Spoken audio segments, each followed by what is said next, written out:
to you by Kenya Broadcasting Corporation in collaboration with Parliamentary Broadcasting Unit, and is coming to you live on KBC Channel 1 and all the parliamentary broadcasting channels. This is Bunge TV and Senate TV.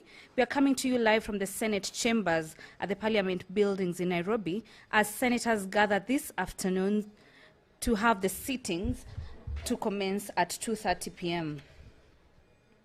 The Senate continues with its fifth session of the 13th Parliament, carrying forward its constitutional mandate of representing and protecting the interests of the counties and their governments through legislation, oversight, representation. And since the resumption of sittings last week, senators have been actively considering legislative proposals and oversight reports touching on matters affecting county governments and the devolved system of government. Among some of the bills that are to be discussed this afternoon is the Statutory Instruments Amendment Bill, National Assembly Bill number 3 of 2024. This is a bill by the Senate Majority Leader, which will be in the second reading and will be a resumption of debate interrupted on Wednesday, 3rd June 2026 afternoon sitting. In this session, the mover is expected to reply.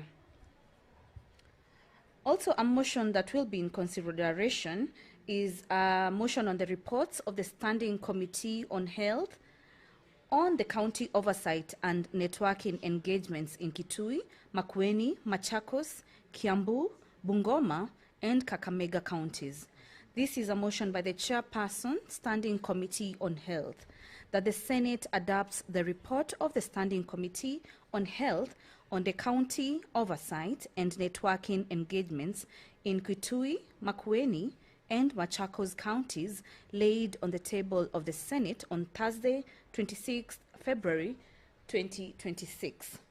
Bungoma and Kakamega counties laid on the table of the Senate on Tuesday, 21st April 2026.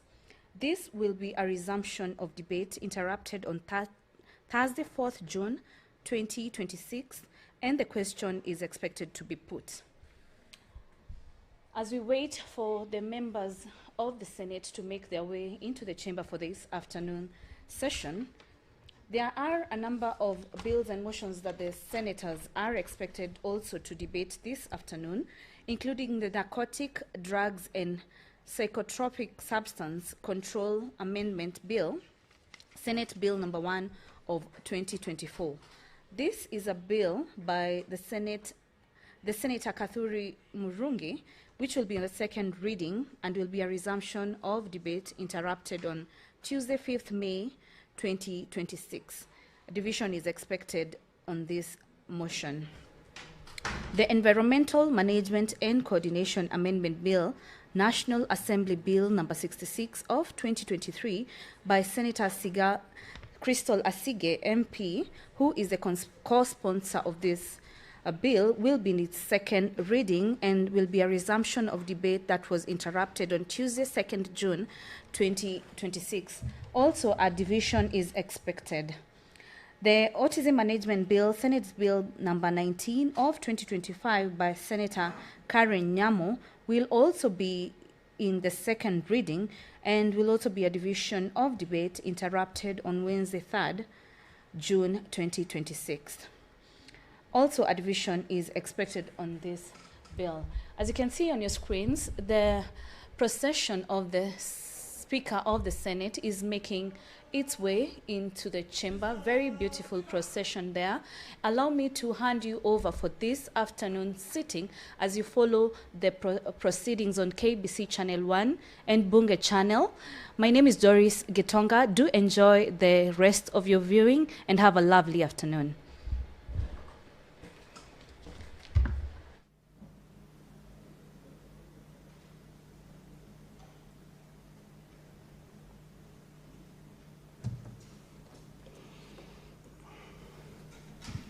Na tuombe.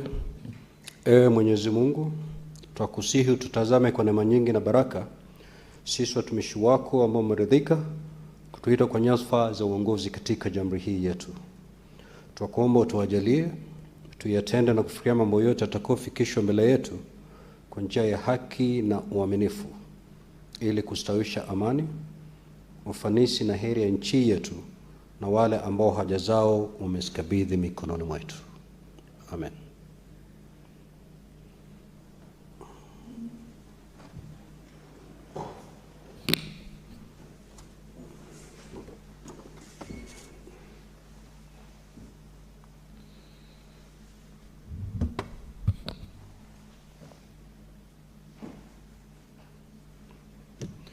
Clerk, do we have quorum?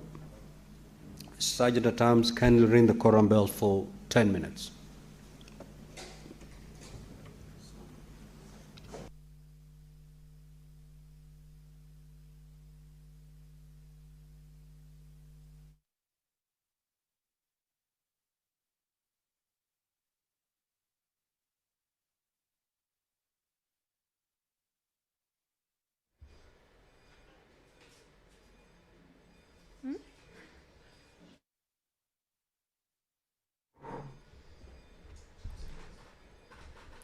The Speaker of the Senate has made his way into the chamber, and there is no quorum to commence the business, and has requested for the quorum bell to be rung, which is according to the Senate Standing Orders number 3, which reads that the quorum of the Senate or the Committee of the Whole shall be 15 senators.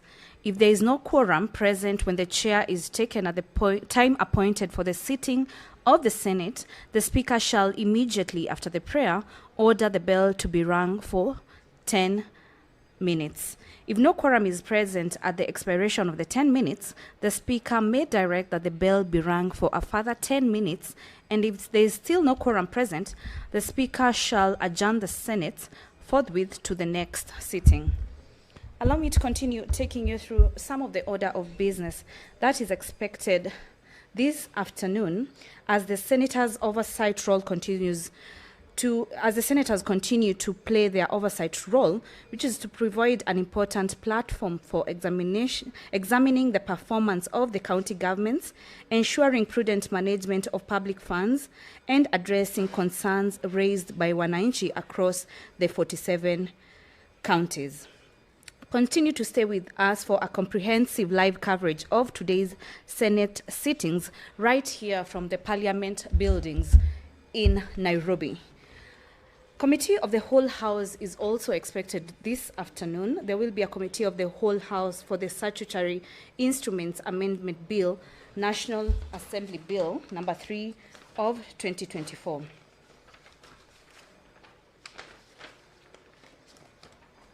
Also on the Committee of the Whole House will be the Nuts and Oil Crops Development Bill, Senate Bill number 47 of 2023. This is a bill by the Senator Hamida Kibwana, and will be a resumption of debate interrupted on Tuesday, 2nd June 2026. Allow me to take you through the Statutory Instruments Amendment Bill, which is one of the bills that will be discussed this afternoon. This is an act of Parliament to amend the Statutory Instruments Act enacted by Parliament of Kenya, and is as follows: that this act may be cited as the Statutory Instruments Amendment Bill, Act 2024. Amendment of Section 11 of Cap 2A also of the Statutory Instruments Act, in this act referred to as Principal Act, is amended by inserting the following new subsections immediately after the subsection 4, where it comes to the attention of the committee that the Cabinet Secretary responsible for the regulation-making authority has failed to submit a statutory instrument in accordance with subsection 1, the committee may, by a resolution, required the Cabinet Secretary to publish a notice in the Gazette within 7 days from the date of the resolution to the effect that the statutory instrument is a nullity and be submitted, and to submit the notion to Parliament upon publication. Notwithstanding subsection 4 and 5, Parliament may, where a statutory instrument ceases to have effect in accordance with subsection 4, notify the public in the parliamentary website that the statutory instrument is a nullity. That bill will also go to the Committee of the Whole House, and this is by the Senate Majority Leader. Also in the Committee of the Whole House this afternoon will be the Heritage and Museums Bill, Senate Bill number 8 of 2023. This will be by the Chairperson, Standing Committee on Labor and Social Welfare.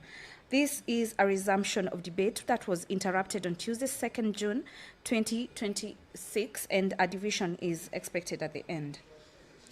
A Committee of the Whole House on the Statutory Instruments Amendment Bill, Select Bills number 10 of 2024, will also be again in the Committee of the Whole House, and this will be a resumption of debate interrupted on Tuesday, 2nd June 2026, where a division is expected, and this is by the Senate Majority Leader and the Senate Minority Leader. The Environment Laws Amendment Bill, Senate Bill number 23 of 2024 by Senator Abdul Haji, will also be in the Committee of the Whole House stage and will be a resumption of debate that was interrupted on Tuesday, 2nd June 2026, and a division is expected at the end. Quite a number of divisions are expected this afternoon from the Committee of the Whole House, and allow me to continue taking you through some of the divisions and committees of the Whole House that we are expected to see this afternoon as senators make their way into the chamber for this afternoon session. The Sports Amendment Bill, the Sports Amendment Bill number 2 Bill, Senate Bill number 45 of 2024 by Senator Professor Tom Ojienda and Senator Raphael Chimera will be also in the Committee of the Whole House, and resumption of debate that was interrupted on Tuesday, 2nd June 2026, and at the end a division is expected. The Public Audit Amendment Bill, National Assembly Bills number 4 of 2024 by the Senate Majority Leader will also be in the division stage after the resumption of debate interrupted on Tuesday, 2nd June 2026.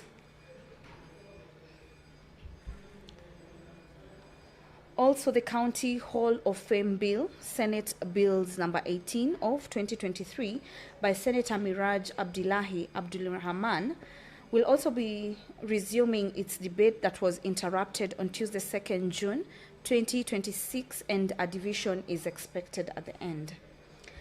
The Public Fundraising Appeals Bill, Senate Bill number 36 of 2024 by the Senate Majority Leader will also be in the Committee of the Whole House stage, and also a resumption of the debate that was interrupted on Tuesday, 2nd June 2026, which will have a division at the end.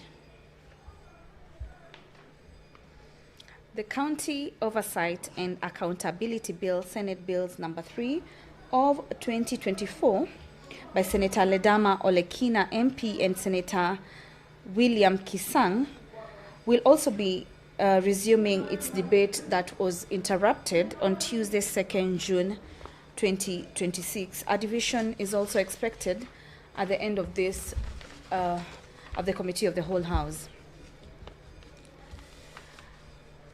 This afternoon at the Senate, also a motion on the consideration of the report of the Mediation Committee on the Food and Feed Safety Control Coordination Bill, National Assembly Bill number 21 of 2023 by the Vice Chairperson, Mediation Committee, that the Senate adopts the report of the Mediation Committee on the Food and Feed Safety Control Coordination Bill, National Assembly Bills number 21 of 2023, laid on the table of the Senate on Tuesday, 28th April 2026, and that pursuant to Article 113(2) of the Constitution and Standing Order 167(3) of the Senate approves the mediated version of the bill.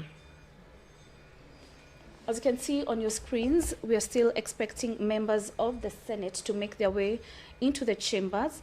A quorum of 15 members is expected so that the sitting can commence. And as we will wait for the quorum to be achieved, as you can see on your screens, I think we have achieved the quorum. Enjoy your viewing. We do have quorum now, I'm told, so we will proceed with the day's business. Clerk, kindly call the first order.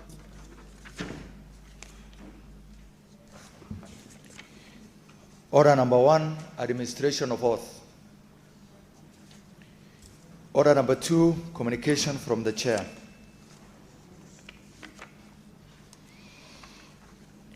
Order number 3, messages. Order number 4, petitions. Order number 5, papers.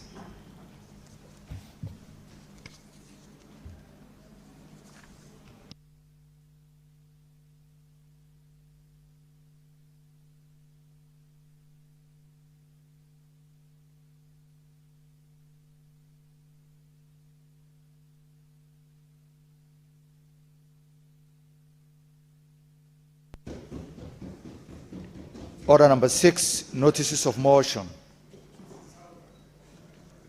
Order number 7, questions and statements. Now, request for statements pursuant to Standing Order 53-1. Senator for Mombasa County, the Honorable Mohamed Munyahaji. Fuck.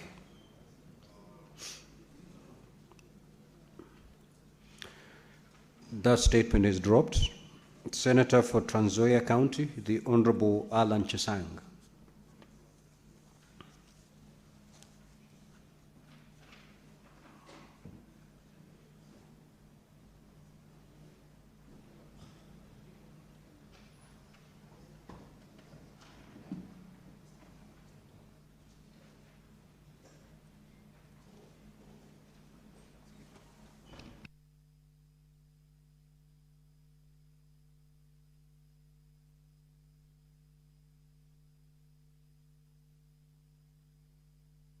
The statement is deferred. Senator for Samburu County, the Honorable Dr. Lelegwe. That statement is dropped. Senator for Samburu County again, Dr. Lelegwe. Equally, that statement is dropped. Senator for Murang'a County, the Honorable John Yutu. That statement is dropped. Next order.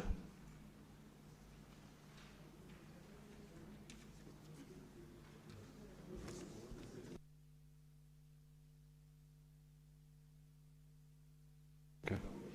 Now, honorable members, allow me, pursuant to Standing Order 45, to rearrange today's order paper. We will move to order number 25. Clerk, you may proceed to call that order.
Now, honorable senators, we will start with order number 23. Clerk, proceed to call that order. Order number 23, motion. consideration of the report of the Mediation Committee on the Food and Feed Safety Control Coordination Bill, National Assembly Bills number 21 of 2023.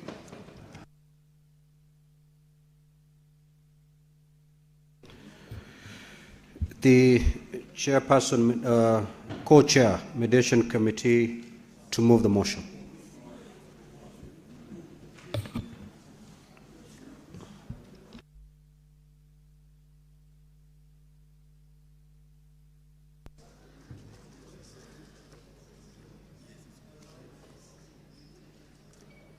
Thank you, Honorable Speaker. Honorable Speaker, I beg to move this motion, Honorable Speaker, of this report, that the Senate adopts the report of the Mediation Committee on the Food and Safety Control Coordination Bill, National Assembly Bill number 21 of 2023, laid on the table of the Senate on Tuesday, 28 April 2026, and that pursuant to Standing Order 1132 of the Constitution and Standing Order 1673 of the Senate approves the amended version of the bill, Honorable Speaker. Honorable Speaker, this report contains the proceedings of the Mediation Committee on the Food and Safety Control Coordination Bill, National Assembly 21 of 2023. The National Assembly considered the bill, passed it with amendments on 23rd August 2023. It subsequently transmitted its amendments to the Senate for consideration. The Senate considered and passed the bill with amendments on Thursday, 21st March 2024, and transmitted the amendments to the National Assembly seeking concurrence on 25th March 2024. The National Assembly approved the motion on the report of the Committee of the Whole House on the consideration of the Senate proceedings to the Food and Safety Control Coordination Bill, National Assembly number 21 of 2023, on 18th October 2024. The committee rejected some of the Senate amendments to the bill, warranting committal of the bill to the Mediation Committee pursuant to Article 112 2B of the Constitution. The Speaker of the National Assembly appointed members to the Mediation Committee on 22nd July 2025 as required by Standing Order 1492 of the National Assembly Standing Orders, while the Speaker of the Senate appointed senators to the committee on 20th May 2025 under provisions of Standing Order 1162 of the Senate Standing Orders. The committee held one meeting to consider clauses of the bill that were under mediation and subsequently developed an agreed version of the bill in the meeting. It thereafter adopted this report in the same sitting. The committee is grateful to the office of the speakers and clerks of both houses of parliament for the logistical and technical support accorded to it in the execution of its mandate. Finally, we express our appreciation to members of the committee and the committee secretariat for their patience, sacrifice, endurance, and commitment to the assignment which enabled the committee to complete the task within the stipulated period. It is now a pleasant privilege and honor to commend this report to the Houses for approval on behalf of the Mediation Committee pursuant to Standing Order 1132 of the Constitution, Standing Order 1501 of the National Assembly Standing Orders, and Standing Order 1611 of the Senate Standing Order. Thank you, Honorable Speaker.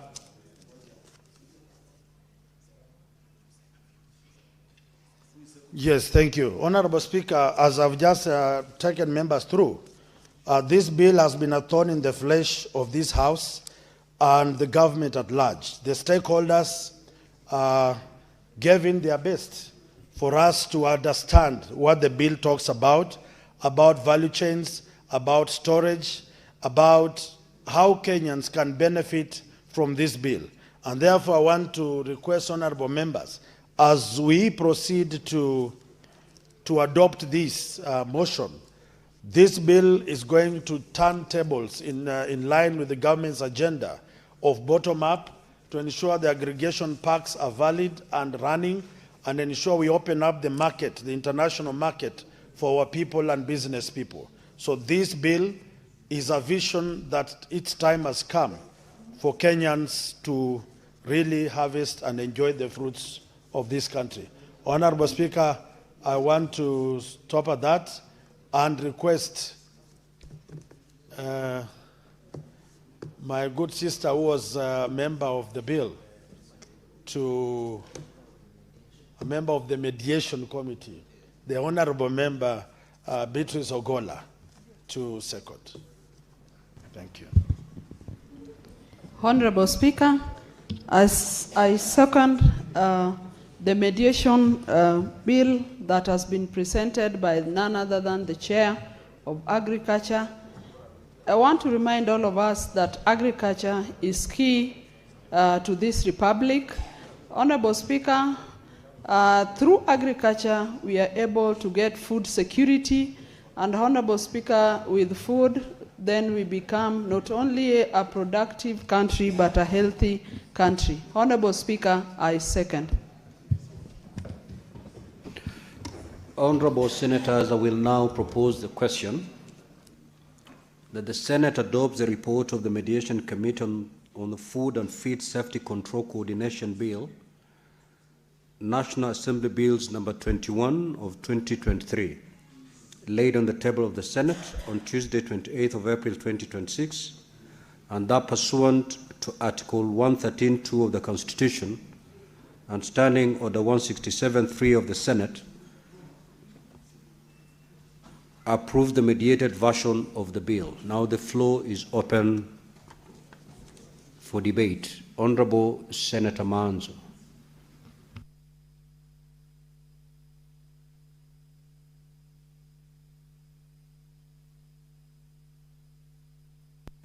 The Honorable Senator Fernandez. Thank you, Mr. Speaker. As I support this mediated version of the bill, I want to congratulate the Chair of Agriculture and the Chief Whip of the House. I don't know why whenever we go for mediated version of our bill, senators always become the Vice Chair. I saw even in the mediated committee on the issue of division of revenue, where Captain Ali Roba is referred as the Vice Chair. Speaker, under Article 113, I think Kenyans should understand that when we have different sets of amendment to the bill, it is normally referred to the mediation committee.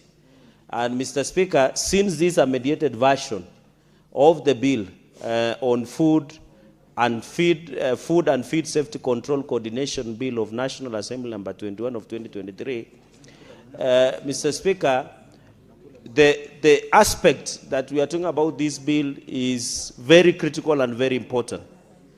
Mr. Speaker, when you look at the schedule that was amended and the argument of the National Assembly in the first schedule as passed on the competent authorities, including the Minister of Agriculture, Fisheries, Agriculture and Food Authority, Kenya Dairy Board, Kenya Plant Health Inspectorate Service, the Pest Control Products, the Fertilizer and Animal Food Staff Board, National Biosafety Authority, Kenya Bureau of Standards and Veterinary Medicine, the argument is that most of these directorates, Mr. Speaker, in this amended or mediated version of the bill, Mr. Speaker, was that it has an international recognized character.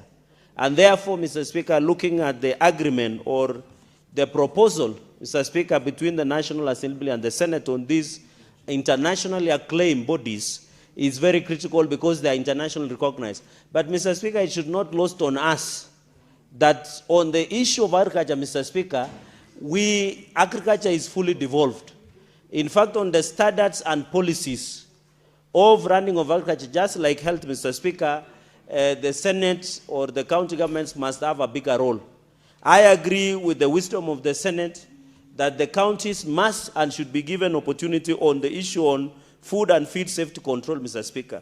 Mr. Speaker, having looked at because I'll be very brief, the Pest Control Products Board, we need also, Mr. Speaker, because as farmers who come from Uasin Gishu, Nandi, Nyamira, Kisii, and many others. And Mr. Speaker, I'm happy to see Senator Onyonga, Richard, and we still pass our condolences, Mr. Speaker. But we have duly appointed him as the chair of Men's Conference in the next session of 2027 for showing that you can have as many children as you can, Mr. Speaker. So,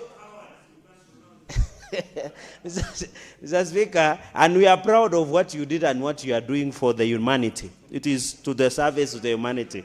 Yes. So, Mr. Speaker, including Nyamira, Kisii, where Senator Onyonga, and across the country, we have a challenge, Mr. Speaker, where the pesticides which were banned in America are still being sold.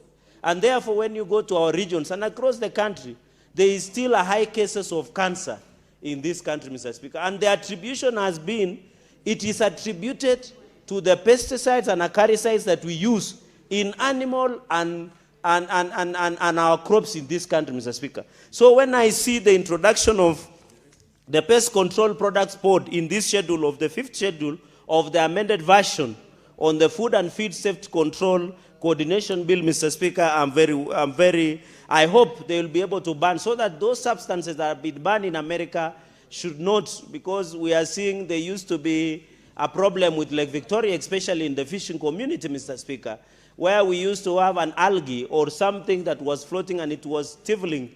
It is still there, Mr. Speaker, and it is still affecting the quality of the fish. Mr. Speaker, and when you come from Senator Ogola's and Senator Kajwang's area, if you don't eat the fish, Mr. Speaker, you can. So looking at the Fertilizer and Animal Foodstuff Board, we must agree on the National Biosafety Authority. And Mr. Speaker, you remember when we say there were argument of signing biosafety agreement between the US and Kenya, it is included here, Mr. Speaker. Because the issue of biosafety is another security threat. You know, we are moving from military hardware to the issue of biosafety, Mr. Speaker. Another issue which I agree with the Senate and the National Assembly on the mediated version on the 5th schedule is the KEBS, Kenya Bureau of Standards, Mr. Speaker, and the Veterinary Medicine Directorate. These are some of the proposed in dealing with the matters of health and culture in the list of competitive authorities, but it should not be lost on us that I want to propose in conclusion that AFA, Kenya Dairy Board, Kenya Plant, Kenya Pest, and others, we should have representation of counties. Because as a Senate, under Article 96, Mr. Speaker, our role is to protect counties and promote their interests, Mr. Speaker. Or even on Agriculture and Food Authority, I am happy now we are creating the Sugar Board.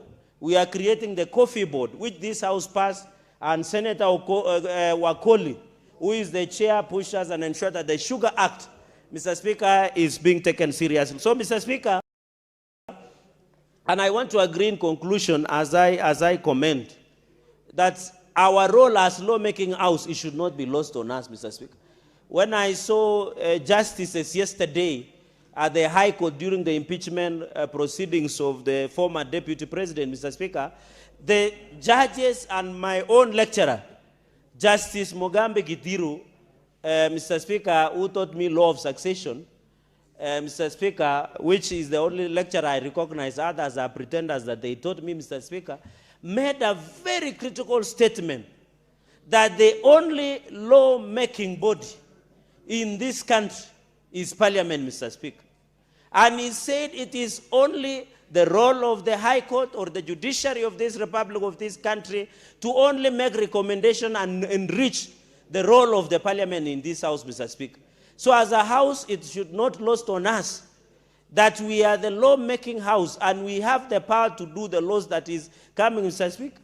Mr. Speaker, and I'm aware that on this decision, members of the Senate should be very critical that any decision we make, including passing this mediated version of the bill, passing a statement, passing a motion, we must be very keen, Mr. Speaker, because whatever we do here, through lawmaking process, it will be subjected to a thorough, tooth and comb process in another forum, Mr. Speaker. That is why today, as we speak, a Senate is supposed to pay 50 million, Mr. Speaker, but I'm happy that we are going to appeal that decision of the High Court on the issue of fairness, Mr. Speaker, because if it comes worse to us that 50 million needs to be paid to the impeached Deputy President, Mr. Speaker, I would request Senator Sifuna Edwin Watenya to be the chief guest so that we can raise that 50 million assisted by Senator, my brother Richard Onyonga, Mr. Speaker. Because even if they were to attach, if you go to the parking of the Senate, you only drive 120, the Prados of 120, which is 2 to 3 million. So you will need to take all the 40 Prados of 120 design to be able to pay impeached Deputy President 50 million that he needs. So, Mr. Speaker, I hope Senator Sifuna, although he's busy with Linda Mwananchi matters, he should avail himself to be the chief guest, and we can use this chamber to raise 50 million Kenya plus to pay what we have been attached. The point I'm trying to make, Mr. Speaker, in conclusion, is that it shows, as a Senate, we must take our work seriously. Because if we become lax, if we don't take our matters seriously, even in our committees, Mr. Speaker, we will be subjected to another process that we will not enjoy as a country. But on this issue, on the food and safety, the public health, Mr. Speaker, in conclusion, is also a role of the counties. So when we see the rise of diarrhea and other diseases that affect food, especially food that is sold on the streets, Mr. Speaker, we must be very careful, because the danger, somebody told me who is a medic, Mr. Speaker, sir, that on the aspect on food and feed, especially in Nairobi City County and major towns like Kisii, Kapsabet, Eldoret, Homa Bay, Mr. Speaker, I agree, Bungoma, and many other places, Mr. Speaker, our people like street food. In fact, personally, Mr. Speaker, I like eating chapati madondo on the street because they're always fresh, they're always made immediately, unlike where you go to Kempinski or wherever big hotels, Mr. Speaker, their food has been in the fridge. But when you want to eat a fresh fish, you go to Homa Bay town, there is that Odoterenia, Mr. Speaker, and you are able to eat a fresh fish, even in Turkana. But when you go to some of these hotels, most of them are stayed in the fridge, and it got food poisoning. So we must agree that on the public health concern by the county governments, under this mediated fashion on the food and feed safety control coordination bill, we must ensure, Mr. Speaker, I was worried when I saw in Garissa, and it is good that the Garissa senator is here, that... Raise a point of order, Senator for Singish. Thank you very much, Mr. Speaker. Mr. Speaker, I rise on standing order 105, not to interrupt the Senator of Nandi, but to ask really, is he in order to make sweeping statements that fish in Kempinski, Mr. Speaker, kept in the fridge is not fresh? Is the Senator of Nandi not interfering with someone's business without proof that the fish in that hotel, Honorable Speaker, stays in the fridge and it is not fresh? Senator Fernandez, are you in a position to back those allegations? If not, then withdraw and proceed. Mr. Speaker, I thought you should, the senator of Uasin Gishu should know the use of similes, the use of semantics, English semantics. You know, for us who went to school, who have produced 2 presidents, you must listen. I say like, I didn't say as. I say like, and I didn't even complete the sentence. So why is he mentioning, I'm mentioning the hotel in mentioning Mr. Speaker? So I think he should listen carefully. Just conclude your thoughts and abandon that line. Okay. Just conclude your thoughts. I have graciously and religiously abandoned that line. Let me finish, Mr. Speaker, because I was mentioning about the public health, because this is a very critical bill, Mr. Speaker. I saw even in Garissa, the dengue fever patients, Mr. Speaker, are sitting on the floor in an hospital. And I'm happy Senator Haji is in the house. And the governor went and just threw 1,000 to a patient and say, Shah is not working here, Mr. Speaker. We must be careful on the issue of public health, Mr. Speaker. We need to be careful so that we are not subjecting people. And I hope the people of Garissa can see the type of the governor they have, Mr. Speaker. Because how do you allow in Garissa referral hospital for the patients to be sitting on the floor? You just dismiss, you don't take an accountability, Mr. Speaker. Yet the issue of public health is very important, Mr. Speaker. Even on the issue of the quality of food that we take in hospital. You saw Kenyatta National Hospital, Mr. Speaker. We must subject the public health, which is a devolved function, on the aspect of providing good quality and safe food for our people, Mr. Speaker. So food is very important, but also if food, Mr. Speaker, even as farmers who grow maize, and where Senator of Wasingishu, Senator Mandago comes from, we also must be careful on the issue of ensuring maize is well stored, Mr. Speaker, so that our farmers, our people do not consume maize that has aflatoxins, Mr. Speaker. So, Mr. Speaker, the National Biosafety Authority and the Kenya Bureau of Standards should and must be alert, Mr. Speaker, so that our Kenyans who continue to eat food, who continue to ensure their food is, by the time we saw, Mr. Speaker, and I'm happy the chairperson of, I think Senator Chute then brought a statement on the issue of edible oils. And when we went and inspected the edible oils that was close to 40 billion, we find almost 3/4 of the edible oils, Mr. Speaker, had been spoiled. So I want to appeal that the Kenya Bureau of Standards, the ones that protect and the quality, because, Mr. Speaker, any Kenyan, if you see the mark of KEBS, you always have confidence, Mr. Speaker, that all is well. So I want to believe, Mr. Speaker, that the county assemblies, Mr. Speaker, the county assemblies must assist us by ensuring that the public health within the departments in our county assemblies, while I send my quick recovery notes to an MCA who was attacking Kisii, Mr. Speaker, over his political differences, we wish him quick recovery.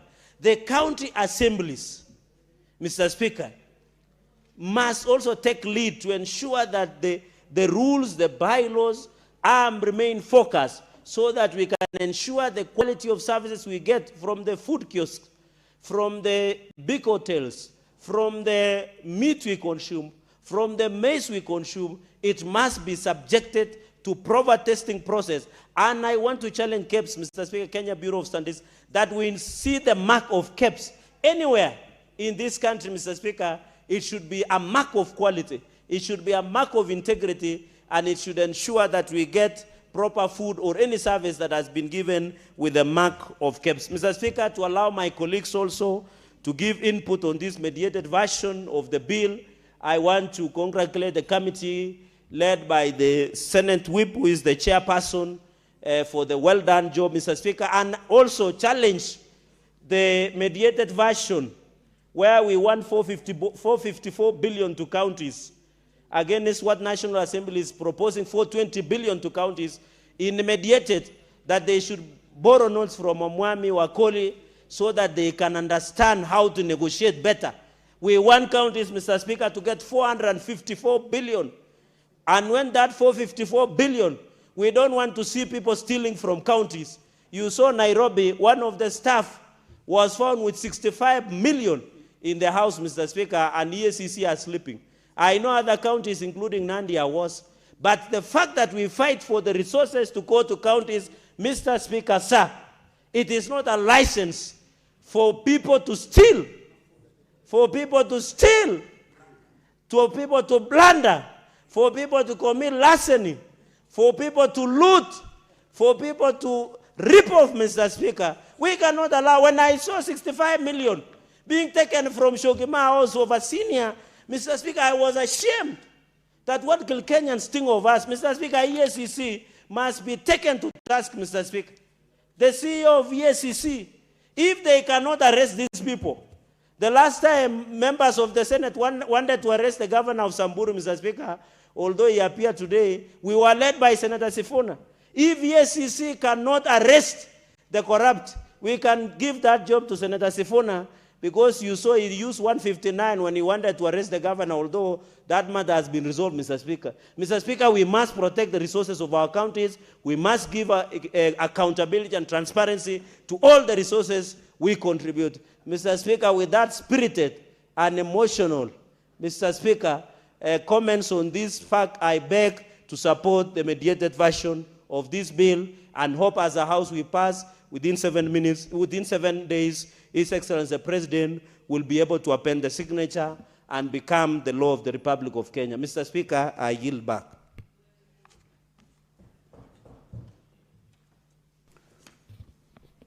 Honorable Senators, before we proceed with the debate, allow me to make the following communication.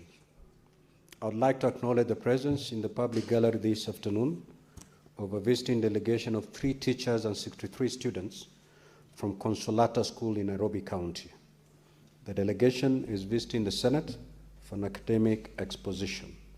On behalf of the Senate and my own behalf, I extend a warm welcome to the delegation and wish them a fruitful visit. Also, I'd wish to acknowledge the presence in the public gallery this afternoon of a visiting delegation of officers from various county assemblies, institutions, and state departments. The delegation comprises 27 officers who are in the Senate to undertake a training on protocol, etiquette, and events management at the Center for Parliamentary Studies and Training. Honorable Senators, the program has brought together the officers from the following institutions: the County Assembly of Mandera, the County Assembly of Siaya, Malindi Constituency Office, State Department for Blue Economy and Fisheries, State Department for Broadcasting and Telecommunication, State Department for Irrigation, Ministry of Defense, and officers from the Parliamentary Service Commission. On behalf of the Senate and on my own behalf, I extend a warm welcome to the delegation and wish them a fruitful visit. I will call upon the Senator for Nairobi City County to extend a word of welcome to the delegation from Consolata School, and thereafter the Senate Minority Leader to extend a word of welcome to the delegation drawn from various counties and state departments, in that order. With your indulgence, Speaker, I wanted to request that you change the order of the welcomes so that I can take the contributions to the bill after the leader of my minority is done. Sure. Minority Leader, you may proceed.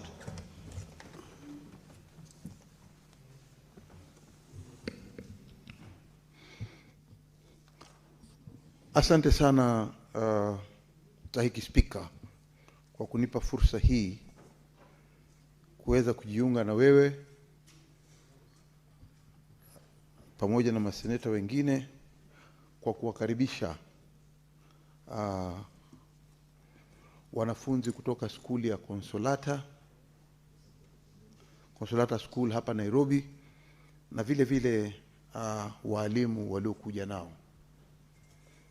Kwanza nataka kusema kwamba karibuni sana, kwa sababu hapa ndio mahali ambapo Senate inapojihusisha sana kwa kufanya kazi yake. Hususan kitu muhimu zaidi ambacho Senate huwa inafanya ni kuona ya kwamba pesa za kwenda kusaidia ama kuleta maendeleo mashinani zinapatikana, na sheria zingine mojawapo katika hiyo. Vile vile nataka kusema ya kwamba, niseme wazi kabisa ya kwamba mimi katika hii Consolata hawa waliokuja, wanafunzi waliofika, mimi niko na mtoto wangu wa kike hapo, anaitwa Tiffany Mongo Chimwaga. Nataka kumwambia mtoto wangu ya kwamba ikiwa babako yuko hapa, pia wewe unaweza kuja hapa ukawa seneta kama yeye. Bora ufanye bidii sana. Wengine wanasema dynasty, lakini uongozi ni kama huo. Huyo anayesema dynasty ni yule anajulikana kwa jina la Sifuna, na huyo Sifuna mwenyewe baba yake alikuwa hapa. Kwa hiyo mambo ya dynasty imemlenga yeye.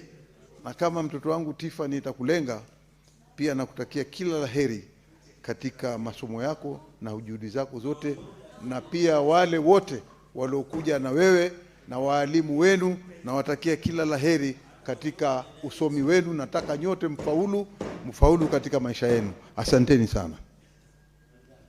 Senator Moses Kajwang, and then Senator Sifuna. Mr. Speaker, I know my colleagues are wondering why a senator representing a village county would be welcoming students from Consolata School, a school right in the middle of the city. Mr. Speaker, I've been a parent at Consolata School. My son was at Consolata from pre-primary all the way, and Mr. Speaker, about 4 or 5 years ago, I was a chief guest at the school's prize-giving day.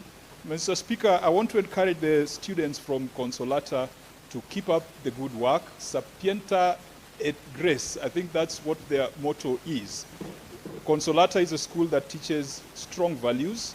It is a school where the teachers are fully committed. And Mr. Speaker, I want to congratulate, before that we had Father Karoli, then Father Ochieng, Mr. Ongwai Bernard, Mrs. Grace, who have been leading the school. And I want the children to emulate the humility and the patience and the grace of their leadership, teachers, and administration. And Mr. Speaker, I'm extremely proud that whereas other schools have been shut down because the students have become agitated and they want to go home, Consolata School learning is still going on. And I just want to encourage the students and the parents at Consolata School that ultimately you cannot blame the government for everything. You cannot blame the school administration for everything. Our schools will thrive when parents take responsibility. And our parents should not confuse parenthood with education. You can get education in any school, but parenthood, parenting is the responsibility of us as parents, which cannot be delegated to the teachers, cannot be delegated to the government, and cannot be delegated to the authorities. Consolata, keep shining, a lovely school. If I was able to go back to primary school, I would not go back to Rabai Road Primary School in Jericho, where I went to. I would go to Consolata School. Unfortunately, at that point, I was a poor man, and as you know, poor men have no choices. Thank you, Mr. Speaker. Senator Sifuna. Mr. Speaker, now that everyone is doing it, let me start by declaring that I do not have a student at Consolata. But because I am the senator for Nairobi, all of these kids who are here today are our kids. And as the area senator, I'm responsible for their welfare. I want to take this opportunity to welcome you to the Senate this afternoon, because I will take my remarks on the bill that is before this House. You follow a bit, and then we'll have a conversation out there. If you have any follow-up questions that you can ask for your experience this afternoon in the Senate. Listening to some of the contributions here, Honorable Speaker. Proceed, Senator Sifuna, proceed. May the senator be heard in silence, please. He's merely welcoming. You know, she might surprise me and tell me I have a child there that I'm not aware of. So I'm a bit wary of taking that point of information. Honorable Speaker, I know that for the kids and the visitors who have visited us this afternoon, listening to some of the contributions on the floor, you would not even know what we are discussing. Because although we have rules in this Senate about staying relevant to the conversation that is on the floor, people really like to digress. And I'm not going to mention anyone because you've been here and you've heard. What is actually before debate this afternoon is a mediated version of the Feed and Food Safety Control Coordination Bill. Everything else that you have heard has no relevance whatsoever to the conversation, including these unwarranted invitations for me to be a guest of honor at some fundraiser. I'm sure you were as confused as I was about what that has anything to do with food and feed control. So a mediated version of the bill for the benefit of the kids who are here, it basically means that it is legislation that both houses have to pass. First, it can either originate in the National Assembly or in the Senate, and then when it comes to the other house can make amendments. In this particular instance, it actually originated from the National Assembly. And when it came to the Senate, because this particular bill, the purpose of the bill is stated to be to provide for coordination of the public institutions in the control of food and feed safety. We in the Senate felt that the county governments have a role to play in control of food and feed safety. So what we did is we inserted a clause in that particular bill that also defined county governments and county departments as competent authorities to be able to do this job. But that was out of the feeling that we as a Senate, because if you look at Article 96 of the Constitution, our primary responsibility is to take care of the interest of counties and their governments. So because we introduced a new clause we had to go to what we call mediation, which basically means a committee, a set of senators from this House goes to sit down with a set of members of the National Assembly and discuss and agree which final version of the bill is going to be adopted. And some of the people who are contributing here, you noticed, they were very quick to congratulate the team that we sent from the Senate.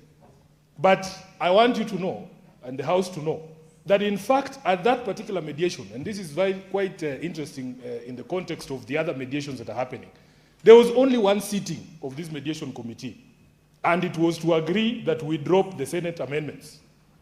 So, personally, I would not be quick to congratulate my brother, the senator from Bungoma, Wakoli, because all we did, we sent a group of senators there to agree that the Senate amendment was unnecessary in this bill. So, whereas others will give Senator Wakoli his flowers, I personally will not do that. Because we send the teams from the Senate to put our foot down in these mediations with the National Assembly. And I wish one of these fine days we publish a list of the scores. How many of our Senate amendments actually find favor in the National Assembly? None. There are very few. How are we always the ones expected to back down? In the current mediation, for instance, of the division of revenue, it was a promise that was made a long time ago that in the current financial year, actually last financial year, we would add the monies that go to the counties to 450 billion shillings. How is it possible that 2 years down the line, the National Assembly is refusing to agree to that position that was settled between, of course, people don't like me talking about the expired MOU, although I'm the one who wrote it, between UDA and ODM. One of the clauses there would that we would get to 450 in the last financial year. 2 years down the line, why are we fighting with Treasury and the National Assembly on the 450 billion? How is it not possible for a change that the mediated version of the division of revenue is also arrived at in one meeting where they just go and accept the Senate position?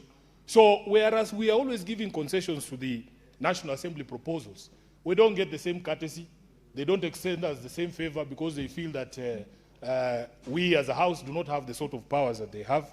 But I am feeling, Honorable Speaker, that we as a Senate should also sometimes put our foot down because there was proper thinking that went into that amendment to involve the county governments and their departments in the control of food safety. If you look at the licensing regime, just to open that kiosk that somebody says they go to eat madondo and chapati, it requires licensing by the county governments. When there is an outbreak of disease here, it is expected that our county governments are the ones to coordinate efforts to ensure that people receive treatment. So I do not agree with the proposal that somehow county governments do not have a role to play in control of food safety. And the members of the committee, led by Senator Wakoli, maybe you will give us context as to why the National Assembly felt that county governments are not competent authorities in terms of the Feed and Food Safety Control Coordination Bill to be able to prevent or to help in the prevention of those issues. So for me, I want to stop there. We want to listen to members of the committee. It's a very brief report. They just dropped the Senate amendment, and we would want to understand why. Senator Sifuna, would you like to be informed by our intelligent Senator Beatrice? Because she's insisting, and she's from my political party, and she's a lady, I don't want to appear like I'm not a gentleman. Let's hear what she has to say, Honorable Chair. She's, Senator Beatrice, you may proceed. Thank you, Honorable Speaker, and thank you, Senator Sifuna, for allowing me to give this information. And Senator Sifuna, I wanted to give this based on the welcoming remarks you are giving to the Consolata School. Honorable Speaker, this is a school that has very well values that we must celebrate as they visit Parliament today. Senator Sifuna, you need to remind the school, and we need to celebrate their traditions.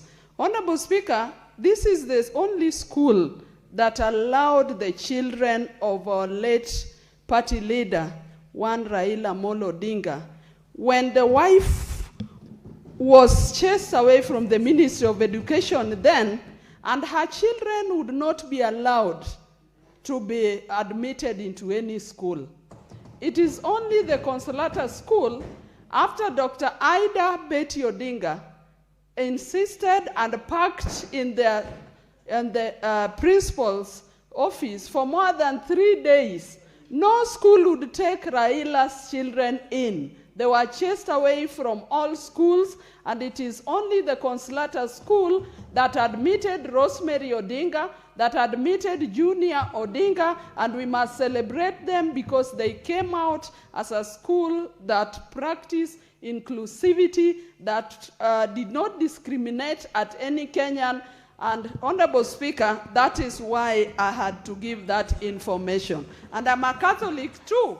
So keep to those values. We are proud of you. The whole nation is proud of you. And the school will forever remain in the history books of this country. Thank you, Honorable Speaker. Senator Sifuna, now you have the benefit of that information. Yeah, the students from Consolata will determine the value of that information, but it's helpful to know, because I thought the information she was giving was with regards to the bill or areas to do with the reason why our amendments were dropped. But it's fine. Senator Sifuna, information is information, and you have been accorded that important information. Yeah, Thank you. I accept and acknowledge. I just want to conclude by saying that whereas the conversation even amongst within the public now is what is going on with our schools. One of the things I learned, Honorable Speaker, I visited a school in Makadara called Our Lady of Mercy. And the things I learned is that we also need to listen to these students. It is very interesting, the perspectives they have about the environment in the schools. When I was there at AWA, as they call themselves, after listening to all the presentations from the teachers about the need for a new house for the principal, a bakery machine, and so on and so forth, those young girls just pulled me to the side and told me, Sifuna, please go to the Senate and tell the Senate that we want our hair to be plaited. And whereas you think that's a small issue, when these events have been happening, increasingly I'm seeing from other schools, those girls saying we want to be allowed to plait our hairs. So when we also get into this debate, let's learn to listen to these young people. They might give you a perspective that you have not seen in order for us to be able to resolve this crisis. I thank you, Honorable Speaker, and allow me to do my duty as a Senator of Nairobi by going to engage those young ladies outside, because there are unique things that the Senator from Homa Bay might not know about our children here in Nairobi. Thank you. Thank you. And you may invite that Senator Kajwang to also get to learn about the students and the schools in Nairobi. Senator Mungatana.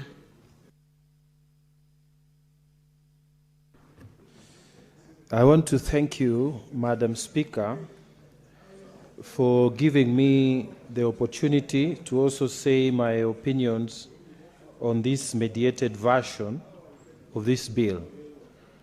Madam Speaker, I want to pick it up from where Sifuna left it. If you look, the only amendment that the Senate proposed was, I will read, each county government department dealing with matters relating to agriculture, and 3B, each county department dealing with matters relating to health, that they be included as part and parcel of the food and biosafety control authorities. Madam Speaker, the competent authorities that have been listed there are 11 of them. And if you look at them, they are all from the national government. You'd see the Kenya Bureau of Standards, the Veterinary Medicines Directorate, the Fertilizer and Animal Foodstuffs Board, the Pest Control Products Board, KEFIS, the Kenya Dairy Board, and so on.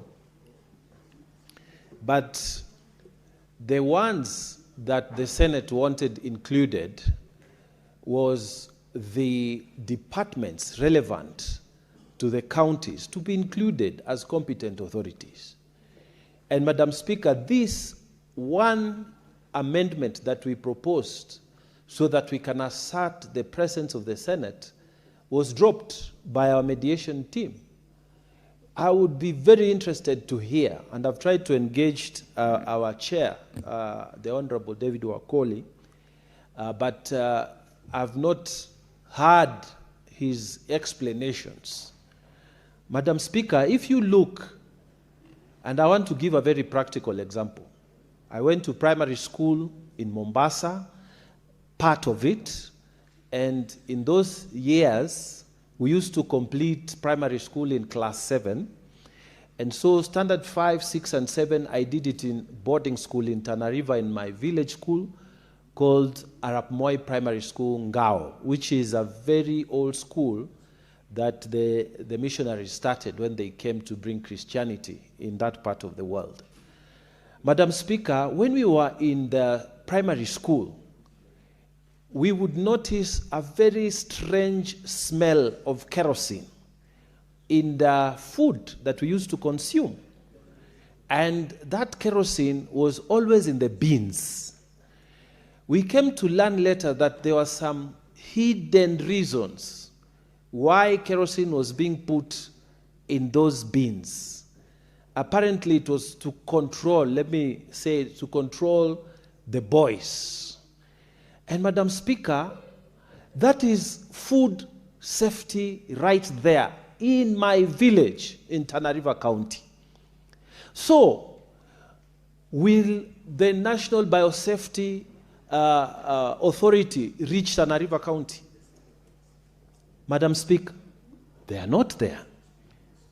These authorities that have been put, and I want to read them out. The Agriculture and Food Authority, do they have presence in Tana River County? They don't. KEFIS, does it have presence in Tana River County, Madam Speaker? This is the Kenya Plant Health Inspectorate Service. So if we need seed testing, certification, phytosanitary certificates or services, are we able to get them at that level in the county? No. Except in Tana River County now there's Bura irrigation scheme, you can get a small place there.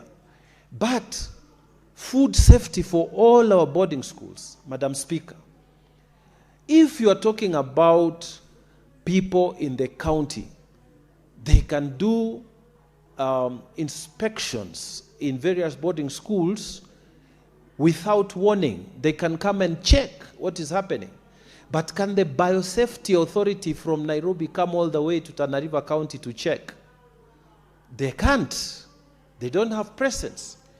Madam Speaker, the Fertilizer and Foodstuff Board, the Kenya Bureau of Standards, the Veterinary Medicines Directorate, do they have presence in the county? No. Is agriculture devolved? Yes.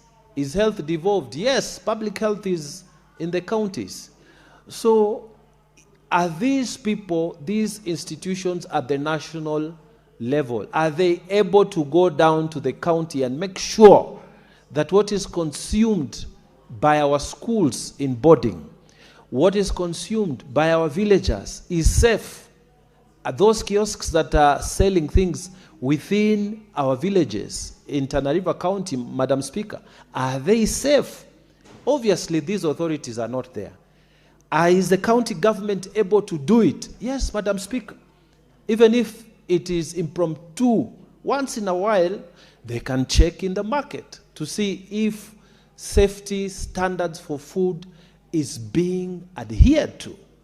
Madam Speaker, I am honestly disappointed that the Senate team we sent for the mediation went and dropped the requirement that our county authorities should be involved in food safety products and checking that those authorities are involved so that we have safety in our food. Madam Speaker, I don't expect KBS to come all the way to Tana River or most of these counties. They will have only presence in Mombasa, and because there's a port there. Otherwise, they will not come to check what kind of standards in food or any other product down at the counties. What was wrong with including the county authorities in this bill? So, Madam Speaker, I feel that we should have put our foot down, and I am persuaded that this wasn't done. If only one meeting took place in this mediation committee, and then everything was unanimously agreed, I've just read the report, then, Madam Speaker, at least we'd have had a divergent opinion on that matter. I don't believe that there is a very good reason why our county authorities should not have been involved. Madam Speaker, looking at the reasoning, the rationale they gave, they said international organization, county authorities are not recognized. Therefore, they should be dropped, and that amendment from the Senate should be dropped. Madam Speaker, these other authorities were there. What was wrong with just adding, for the sake of the safety of the food in our counties? Madam Speaker, I'm not persuaded, as Senator for Tana River, that all these authorities are present in Tana River County and they will ensure food security in my county. I believe that the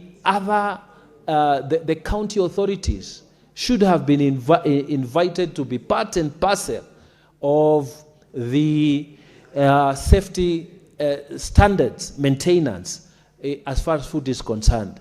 So, Madam Speaker, for me, I do not support this report. I think this report has left me bewildered. And unless, Madam Speaker, we are given a very good reason, I think this was rushed. If people went in just one meeting, Madam Speaker, and accepted, I think it was rushed and it wasn't proper. And then, Madam Speaker, at the very minimum, they would have said, let all these national bodies have presence in the counties so that we can ensure there is food safety. This was not secured. People just dropped that amendment, and they have come back with this report to say, let us approve it so that it goes to the president for signing. And yet we know that it will not be effective at the county. I will personally vote against this, Madam Speaker, and I think the committee didn't do a good job. They went there for only one day, only one meeting. They didn't have a divergent opinion. They went and dropped the Senate amendment, and they didn't give us a good reason. The rationale that these county authorities are not recognized, I mean, it's not holding, because the national authorities would have been there. In addition to that, for the safety of our food, of our people in Tana River County and other counties, in our villages, we should have included county authorities so that they can be able to have checks and balances, or even impromptu checks. I don't expect, Madam Speaker, that this national authority, at the National Biosafety Authority, to come all the way to my village shop to check. They will not. But I know the county authorities can visit at least the top villages, the top towns in the villages to check if the food we are consuming is safe. They can visit boarding schools and check if the food is proper, but not the National Biosafety Authority, not all these authorities that have been listed here. So, Madam Speaker, for me, I feel this mediated, this version of this bill was rushed, and personally, I have not seen any, good explanation from the report. And Madam Speaker, I oppose this mediated version. Thank you. Thank you, Senator Mungatana. Senator Kajwang. Madam Speaker, I also rise to comment on the report of the Agriculture Committee on the mediated version of the Food and Feed Safety Control Coordination Bill. Madam Speaker, it must be noted that when this bill came from the National Assembly, having been sponsored by Majority Leader Kimani Ichung'wah in May 2023, it was transmitted to the Senate in March 2024, and the Senate made its decision on it in 2024. The Senate proposed 3 amendments. And the first was an amendment to Clause 22, Clause 25, an amendment to the first schedule. What was contentious was the amendment to the first schedule, which listed county governments as competent authorities. Madam Speaker, competent authorities under the bill are supposed to support and assist and work with these newly created food safety controller, because the bill creates an office of food safety controller, and so the competent authorities are the ones that are supposed to work with the food safety controller to ensure that the provisions of the bill are implemented and enforced. Madam Speaker, the Senate in its wisdom felt that county governments, because they are already involved in the food safety space, would also be a competent authority. Today, if Mama Onyango wanted to sell fish somewhere in Kayole, there are at least 3 licenses that the county government must provide. It will be the single business permit. Mama Onyango will also have a food handler's certificate issued by the county government. And Mama Onyango's stall must also have a food hygiene license. So county governments are already in that space. And Madam Speaker, I believe that is the wisdom that the Senate had in amending that first schedule and listing county governments as competent authorities. In the wisdom of the mediation committee, the mediation committee concluded that Section 16 of the bill already gives detailed functions to county governments in relation to food and feed safety. And Madam Speaker, that is not in dispute. What I find a bit uncomfortable, Madam Speaker, is the framing of the mediated position that says that designating as county governments as competent authorities is redundant and structurally inconsistent. It's very strong wording for county governments. And Madam Speaker, the mediated version... Senator Kajwang, sorry to interfere with you when you're on your feet. Please move to the dispatch box. Your mic is not working very well. Should I start from the top? Yes, you should move to the dispatch. Yes. Do I start from the beginning? No.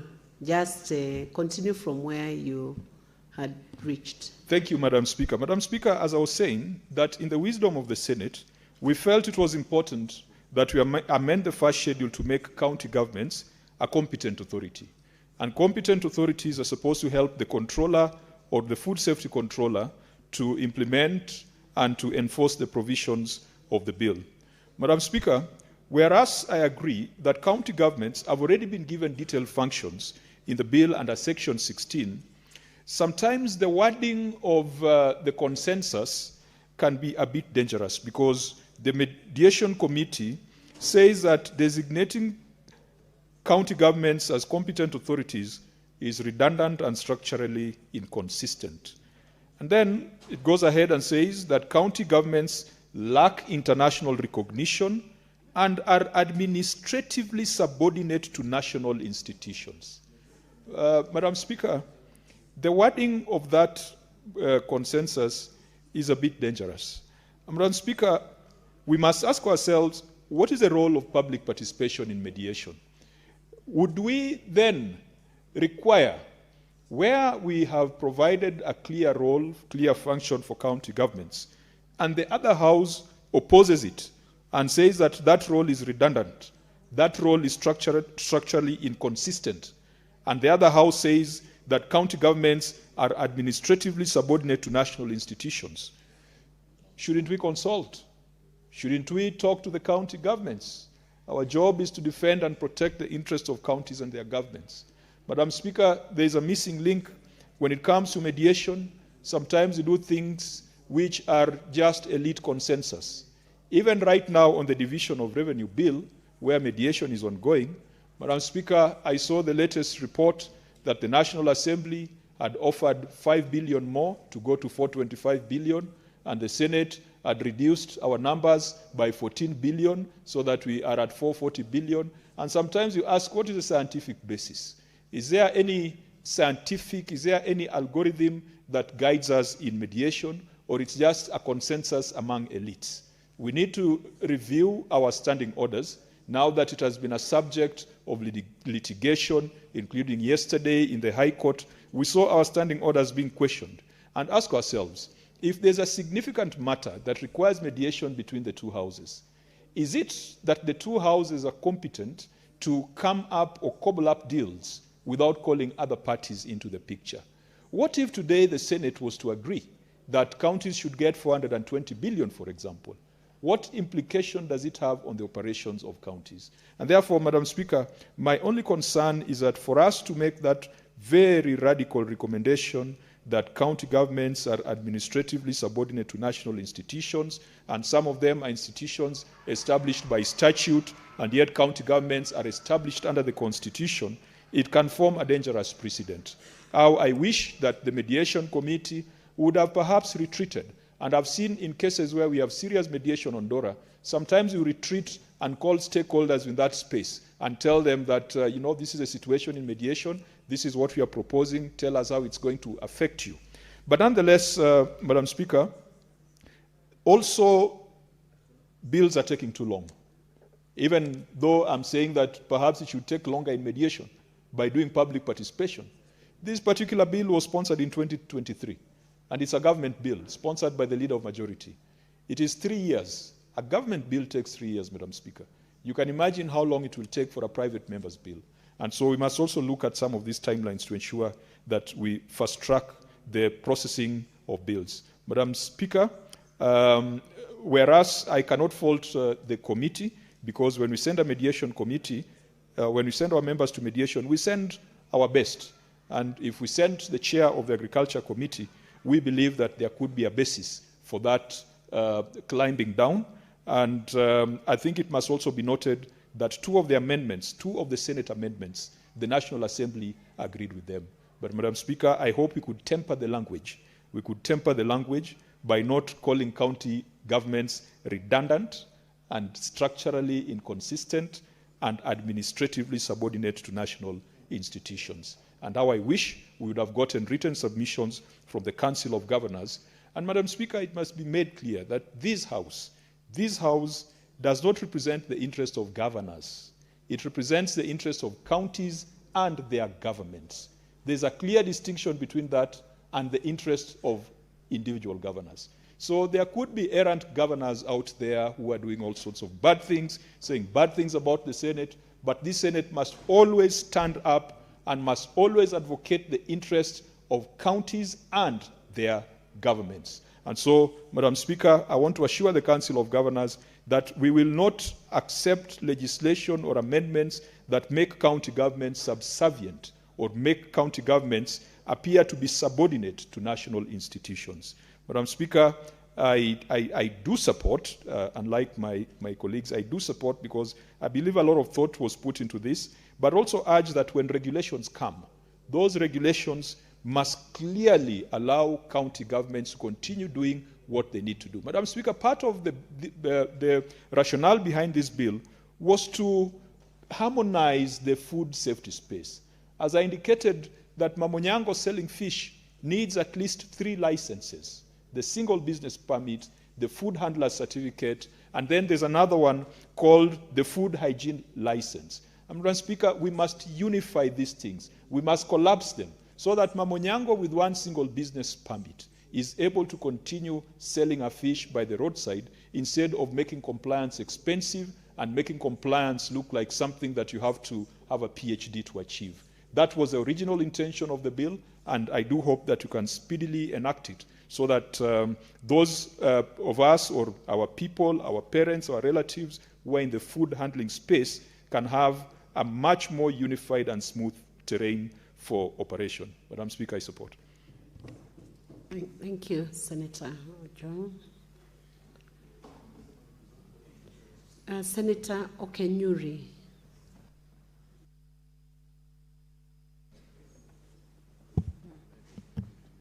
Thank you, Madam Speaker, for the opportunity. I also wish to comment on this mediated version report and just say that I support the intention of this bill because the major essence is trying to make it easier for our friends and family who are in the food and feed space, so that it's cheaper for them rather than them having to incur license fees in different categories. It makes it shorter. But then, Madam Speaker, I want to note what Senator Kajwang just mentioned, that when you actually look at the agreed observation, and the wording was so strong that we actually lose the reason why we had our colleagues represent us on that mediation committee, Madam Speaker. Madam Speaker, counties have a primary role in the issue of food and feed safety, Madam Speaker. So when we agree that unanimously the position of the National Assembly prevails and leave out the role that county governments play, because county governments, Madam Speaker, primarily are the ones who are conducting inspection. We have slaughterhouses that are coming up. We have people opening kiosks that are, preparing food. And county governments are looking at all these vendors who are running these businesses. Madam Speaker, I feel like on that we actually dropped our guard by agreeing that county government, the county departments of health and agriculture are not recognized internationally. That should never have been a reason as to why we drop our position. Probably we should have seen on how best this can be worded so that still the role of counties is captured, because county governments are primary competent authorities, Madam Speaker. So I wish to support the intention of this bill, but express my dissatisfaction that the role of county governments is not well captured in this, and the wording of this report does not show a reconciliatory or mediated version. Madam Speaker, it goes ahead to say that, the rationale why this position was dropped is that county departments of health and agriculture are not recognized internationally, and these departments report to competent authorities. Madam Speaker, I have already expressed my dissatisfaction on the same, but I hope that this bill is going to address so many of those gaps that we have been having, so that we ensure that even our people who are consuming some of this product are consuming safe products, and the ones who are producing are also producing at an affordable cost that is not going to, make it very difficult for them. I thank you, Madam Speaker. Thank you, Senator Esi. Honorable Senators, I have a communication from the Chair on the visiting delegation of teachers and students from Essence High School in Uasin County. Honorable Senators, I would like to acknowledge the presence in the public gallery this afternoon, a visiting delegation of 10 teachers and 77 students from Essence High School from Uasin County. The delegation is visiting the Senate for an academic exposition. On behalf of the Senate and on my own behalf, I extend a warm welcome to the delegation and wish them a very fruitful visit. I thank you. And I want to welcome Senator Madago from Uasin to welcome the delegation. Thank you very much, Madam Speaker. Madam Speaker, I wish to join you and take this opportunity on behalf of my colleagues, the senators, to welcome the teachers and the students of Innocence Secondary School, Madam Speaker. This is a school in Ainapwe constituency, Honorable Speaker, and it's one of our best schools, one of our old schools that has produced luminaries in our county and in our country, Madam Speaker. Madam Speaker, I wish them a very fruitful, successful trip in their study and in their quest to undertake benchmarking in the Senate. I also want to encourage the students that today you sit in the gallery, you work hard, you are disciplined, make sure you are not among those who intend to ban their schools. You will be one of the senators sitting here, or probably the speaker sitting in where the speaker is sitting today. Thank you very much, Madam Speaker, for that opportunity. Asanteni sana. Thank you very much. Now, I want to invite Senator Onyonka to take the mic. Thank you, Madam Speaker. First of all, I want to say thank you so much for giving me this opportunity. I would like to contribute to this very important discussion. Madam Speaker, I have listened carefully to the contributions which have been made by my colleague, Honorable Mungatana. I have also listened to Honorable Kajwang raise the same issue. And to be honest with you, Madam Speaker, this is a very weighty matter. This issue is a matter that has been plaguing the country. I remember for the last, it should have been 10 years ago when there was a question about what do we do in terms of standardizing food security. Standardizing food security and treatment of this food vis-a-vis its management. I have not looked at all the detail of the bill. I've looked at the preamble and the discussions which have taken place. Madam Speaker, honestly, we have an issue about our food. Number one, from the harvesting of the food, whether you're looking at the cereals, whether you're looking at the products which are being consumed, whether it's wheat, whether it's sugar. And indeed, the responsibility of the packaging and management of this food is normally by Kenya Bureau of Standards. And yet, Madam Speaker, we've always had challenges with Kenya Bureau of Standards. And many people have always criticized what Kenya Bureau of Standards has done and what have been the challenges involved and how they have handled the food. And Mr. Speaker, you know, severally, we have found that food is brought into the country that has not been inspected. You've had cases where individuals are found to be holding sugar which has come out of the country without any inspection. We know that right now we have several county governments that are actually processing milk and supplying this milk to our primary school children. Some of this milk we are being told is coming in as powder and some of it is actually fake. Nobody responds to these things. We have issues about Kenya's involvement with the GMO sector, genetically modified foods. And yet the Plant Safety Agency and all the other agencies have never come out to actually literally issue statements or even correct or even just talk about what is being done that is right or wrong.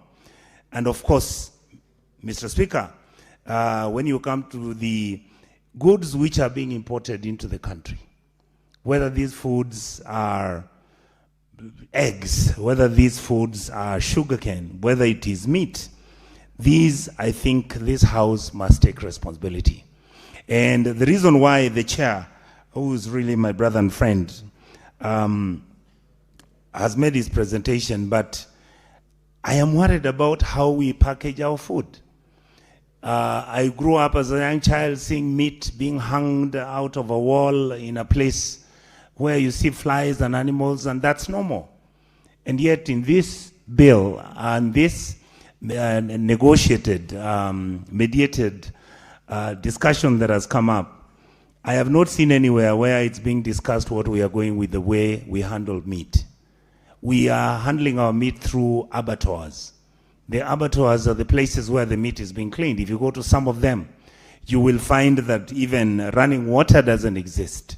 So these are things that I think, Chair of the Department of Agriculture, how I wish that we would have spent more time as the Senate, even some of us who are not in your committee, so that we can actually begin to seriously look at what do we do with our food.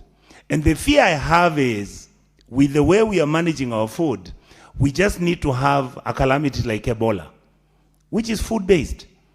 And then once you've killed 200,000 people, that's when we'll come and sit and say, let's sit down and discuss what to do with this.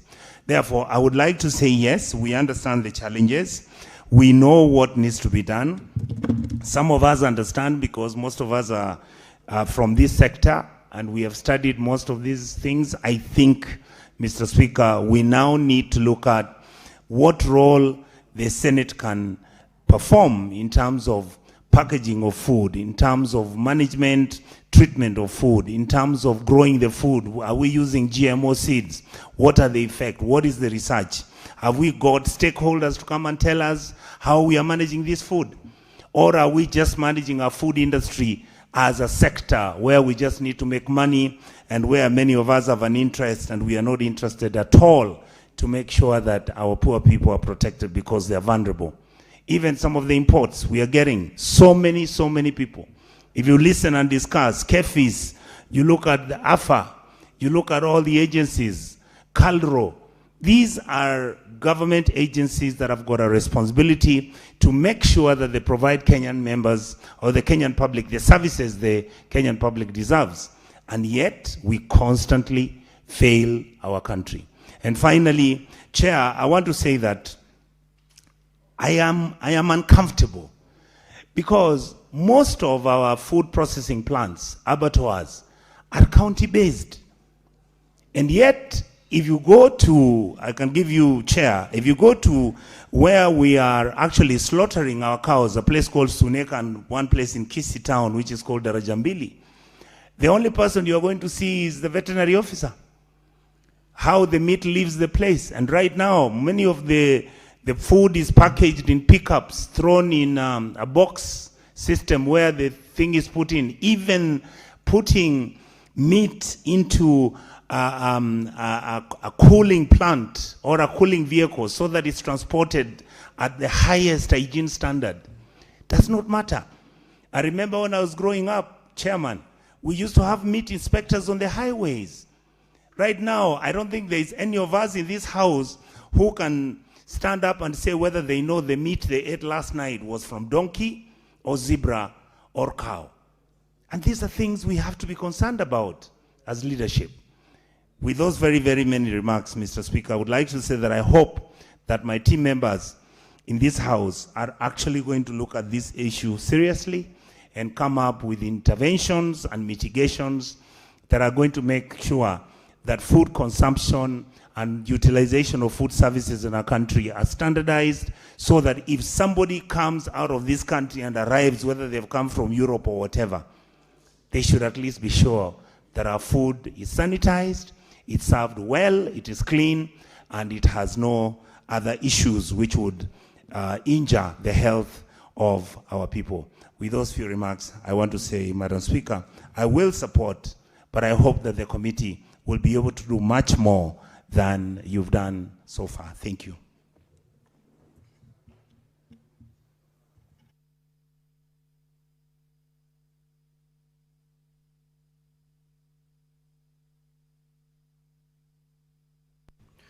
Now, honorable senators, before I allow further debate on this motion, allow me to make the following communication.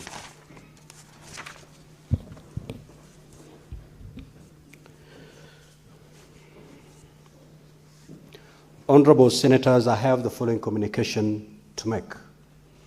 The communication relates to the judgment of the High Court, Constitutional and Human Rights Division at Nairobi, Constitutional Petition number E565 of 2024, the Honorable His Excellency Rigathigachagua and 57 others versus the Speaker of the National Assembly, the National Assembly of Kenya, the Speaker of the Senate of Kenya, and 23 others, delivered yesterday, the 8th of June 2026, and extensively covered in the print and electronic media since then.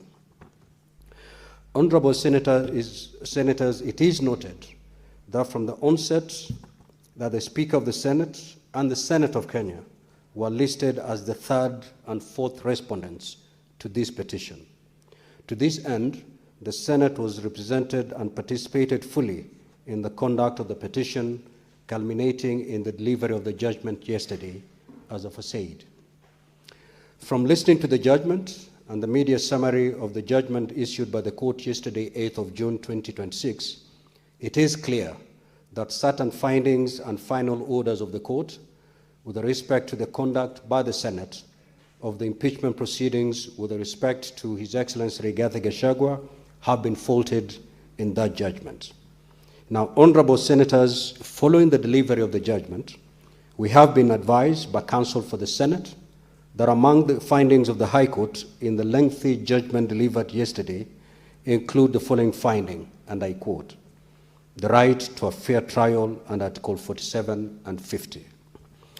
We find that His Excellency Gachagua's rights were infringed when the Senate declined to allow an adjournment. The violation constitutes both a vindication of his rights and a recognition of the constitutional infirmity in the process, but does not undo the impeachment itself, given the finality of Article 145(7) and the constitutional absurdity that would arise from dual incumbency. Secondly, in its final orders, we have been advised by the High Court, that the High Court has made the following orders, and I quote, a declaratory order is hereby issued that His Excellency Gachagua's fair trial rights were infringed when the Senate declined to allow an adjournment in the impeachment proceeding despite his absence. The courts award constitutional damages of 50 million to His Excellency Gachagua, payable by the Senate to vindicate the Constitution, restore the dignity of the affected party, and deter future violations. Now, honorable senators, we have instructed our counsel to apply for certified copies of the proceedings and file a notice of appeal immediately. Even as we prepare for the appellate process, it is appropriate that certain matters be put on record to calm a restive public which is concerned about a judgment which portrays the Senate as an institution which, sitting as a quasi-judicial body, failed to grant the former Deputy President a fair hearing. The court faults the Senate as having infringed on the rights of the former Deputy President by declining to allow an adjournment without considering the circumstances and the context in which that determination was made. Although the court cites the Hansard of that day, it does not take due account of the series of events. The impeachment process had proceeded without incident and in the presence of the former Deputy President until the last day when the Senate adjourned for lunch. The National Assembly had concluded, including evidence in chief, cross-examination and re-examination. The former Deputy President and his counsel were made aware that His Excellency Gachagua will take the stand on resumption after lunch. Upon resumption, Senior Counsel Paul Mwite for the former Deputy President first began by informing the Senate that he was not aware of his client's whereabouts, forcing the Senate to temporarily suspend the proceeding to allow Senior Counsel Paul Mwite to establish the whereabouts of his client. Upon resumption, and that is after long wait, counsel stated that he had learned that his client had been taken ill. Notably, counsel did not make any effort, even when requested by the Senate, to provide any evidence to support his claim. However, the court determines that the Senate should nevertheless have allowed the adjournment request. In essence, the High Court is telling this Senate that it had to allow an adjournment request that was not backed by any evidence to support a claim of illness or other reason for the unavailability of the former Deputy President. This finding is even more troubling when the court itself first admitted a belated affidavit of Dr. Gikonyo, submitted 2 years after the impeachment, and then dismissed it as being of no consequence to the proceedings, and wondered why this evidence was not presented in the Senate 2 years ago when the application for an adjournment was being made. The court cites the speeches of some senators on the floor in debate as an acknowledgement by the Senate itself that the former Deputy President was indeed ill, but ignores entirely the speeches of those in debate who contended that to exercise the discretion to allow the adjournment, the Senate, as the impeachment court, had to be satisfied on evidence that the application was meritorious and was not merely a tool to frustrate, delay, or altogether stop the impeachment process. As is well known, the speeches of individual senators in debate on the floor do not constitute decisions or determination by the Senate. Now, honorable senators, the High Court fails to recognize that the Senate did not determine that an adjournment could not be granted. Indeed, the vote on the motion on the request for an adjournment was precisely on whether to grant the adjournment or not. The Senate, as the impeachment court, decided not to grant the adjournment request in these particular circumstances of the day because of the absence of evidence or good cause presented to it. This is standard practice for any judicial or quasi-judicial body. The Senate, like any other judicial or quasi-judicial body, including, for that matter, the High Court itself, only grants adjournment on good reasons. The discretion to grant an adjournment is not automatic. It must be exercised judiciously, balancing the right to a fair trial with the constitutional mandate to avoid unnecessary delays and dispose of cases judiciously. In the matter at hand, it is probably true to say that no court, in the circumstances the Senate found itself in, with an application for an adjournment entirely devoid of any supporting evidence on its merits, would have granted an adjournment. An applicant for an adjournment must provide cogent, credible, and convincing reasons why a trial should not proceed. The court gravely misdirects itself on the import of the rights of an accused person under Article 50 of the Constitution by failing to recognize the right to be present is a right of the accused person and not an obligation. An accused person who, having had the evidence adduced against him and had an opportunity to challenge it in person or by advocate on cross-examination, chooses without a good cause shown to absent himself from further proceedings, whether with the aim of paralyzing proceedings or otherwise, for any other reason, cannot benefit from the provisions of Article 50. No court properly interpreting the Constitution should find that the right to a fair trial has been violated because an accused person has chosen to absent themselves from his trial or any part of it without providing sound reasons or evidence for that course of conduct. For these reasons, a key part of the appeal to be preferred by the Senate will center on this plainly erroneous finding of the High Court. Honorable Senators, having reached the foregoing erroneous finding, the Court then proceeds to issue orders that have recited above, which the Senate will, among other matters of fact and law, also be challenging in the Court of Appeal.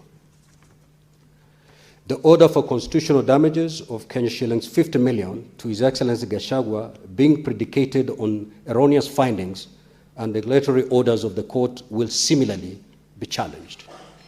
Honorable Senators, the Senate is first to pledge fidelity to the supremacy of the Constitution and all the inbuilt principles of the rule of law and separation of powers. In similar vein, the Senate will robustly stand in defense of the Constitution from derogation and violation from any quarter, not least the courts of law.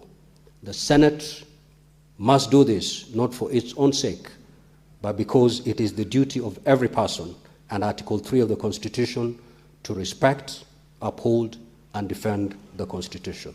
I thank you. Yes, Majority Leader. Mr. Speaker, I want to thank you for your communication. I felt that that is extremely important, what you have set on record, because I went to bed a very worried man last night, Mr. Speaker. As a leader in the House, Mr. Speaker, and more so a servant of the people, I felt that my very authority and fidelity to the rule of law was being challenged. There are many things that citizens can say about Parliament, but Mr. Speaker, you will agree with me that one of the things that this House is most celebrated for is how we conduct impeachment trials in the chambers of this House. Over the years, Mr. Speaker, as I have been a member of this House and those that have been here long enough know that at the conclusion of every impeachment trial, Mr. Speaker, notwithstanding how the impeachment ends, this House has always been commended for how it carries out its duty and it's celebrated for that. I felt, Mr. Speaker, that the judges yesterday night almost swept our work and wanted to throw us under the bus, Mr. Speaker, erroneously so. Mr. Speaker, it need not be lost to those particular judges, like you have correctly cited, Mr. Speaker, that on that particular afternoon when we resumed, this House was ready to present the opportunity to be heard to the client that was before us. Unfortunately, first of all, his advocate, if I recall very well, and I indeed do, Mr. Speaker, told us as a House to our shock that as the advocate on record, I can tell you I don't know where my client is. Then after a few minutes, 30 minutes later, Mr. Speaker, and you granted the opportunity that Advocate Paul Mwite goes to search for his client. 30 minutes later, he returned to this House empty-handed, Mr. Speaker, and said, I am now informed that actually my client has been taken ill. This House requested, Mr. Speaker, as any constitutional organ would, Mr. Speaker, for at least some form of evidence to support that. All Mr. Mwite needed to do, Mr. Speaker, was to inform the House that, give me a few minutes, current hospital where his client is supposed to have been admitted, Mr. Speaker, is barely 20 to 30 minutes from here, if he had physically to go there, or, Mr. Speaker, given the magnitude of the matter that was before us, he could have asked for an email from that particular hospital confirming what was happening. Therefore, to wrongly accuse this House, Mr. Speaker, that we denied Deputy President Rigathigachagua an opportunity for fair trial, Mr. Speaker, I felt, Mr. Speaker, that that should not go without challenge. I am happy that you have put it on record, Mr. Speaker, that as a Senate of this Republic, we shall be challenging that finding because we completely disagree with it. We did our work, Mr. Speaker, with utmost good faith, Mr. Speaker. Lastly, on this particular item of fair trial, Mr. Speaker, and maybe I could say this, listening to the judges yesterday, Mr. Speaker, as I have always argued on many occasions, that there is a clear struggle by members of our bench in this country, Mr. Speaker, to understand the procedures of this House. Either they humble themselves and invite an invitation, Mr. Speaker, for a sort of understanding between us as a legislature and them as a judiciary, so that they better understand our procedures, Mr. Speaker, as opposed to them trying to invent and guide us on how we do some of these procedures. I listened actually with utmost shock. One of the judges argued, Mr. Speaker, that it was faulty for us to elect to trial an impeachment by way of committee of the whole, that we are only supposed to do it by a 10-man committee. I could not believe it, Mr. Speaker. That is a judge of the High Court of the Republic. It is my hope, Mr. Speaker, that these obvious errors which I see judges continue to make on the work of Parliament, Mr. Speaker, that between you as a Speaker and the Chief Justice, that one day you shall organize a colloquium where we can educate each other on procedures of both houses, as opposed to one party appearing to guide the other on procedures of the other arm of government and doing it so wrongly. Therefore, Mr. Speaker, in conclusion, while I celebrate this, Mr. Speaker, I want to agree that we must enter, Mr. Speaker, a notice of appeal in the quickest time possible, because this cannot remain unchallenged. We did our work in utmost good faith, Mr. Speaker, and McHugh appearance by speaking was not the only way of trial that we could have done on this matter. Remember, there were already affidavits that were before us, sworn by the same individual, Mr. Speaker, informing us of his responses to all the matters that were before us. Therefore, listening to him was just to confirm what his affidavits were telling us. Therefore, it is not fair to say that we never granted him an opportunity to be heard by this House. I thank you, Mr. Speaker, and I agree with that decision. Thank you so much. Senator Mazayo.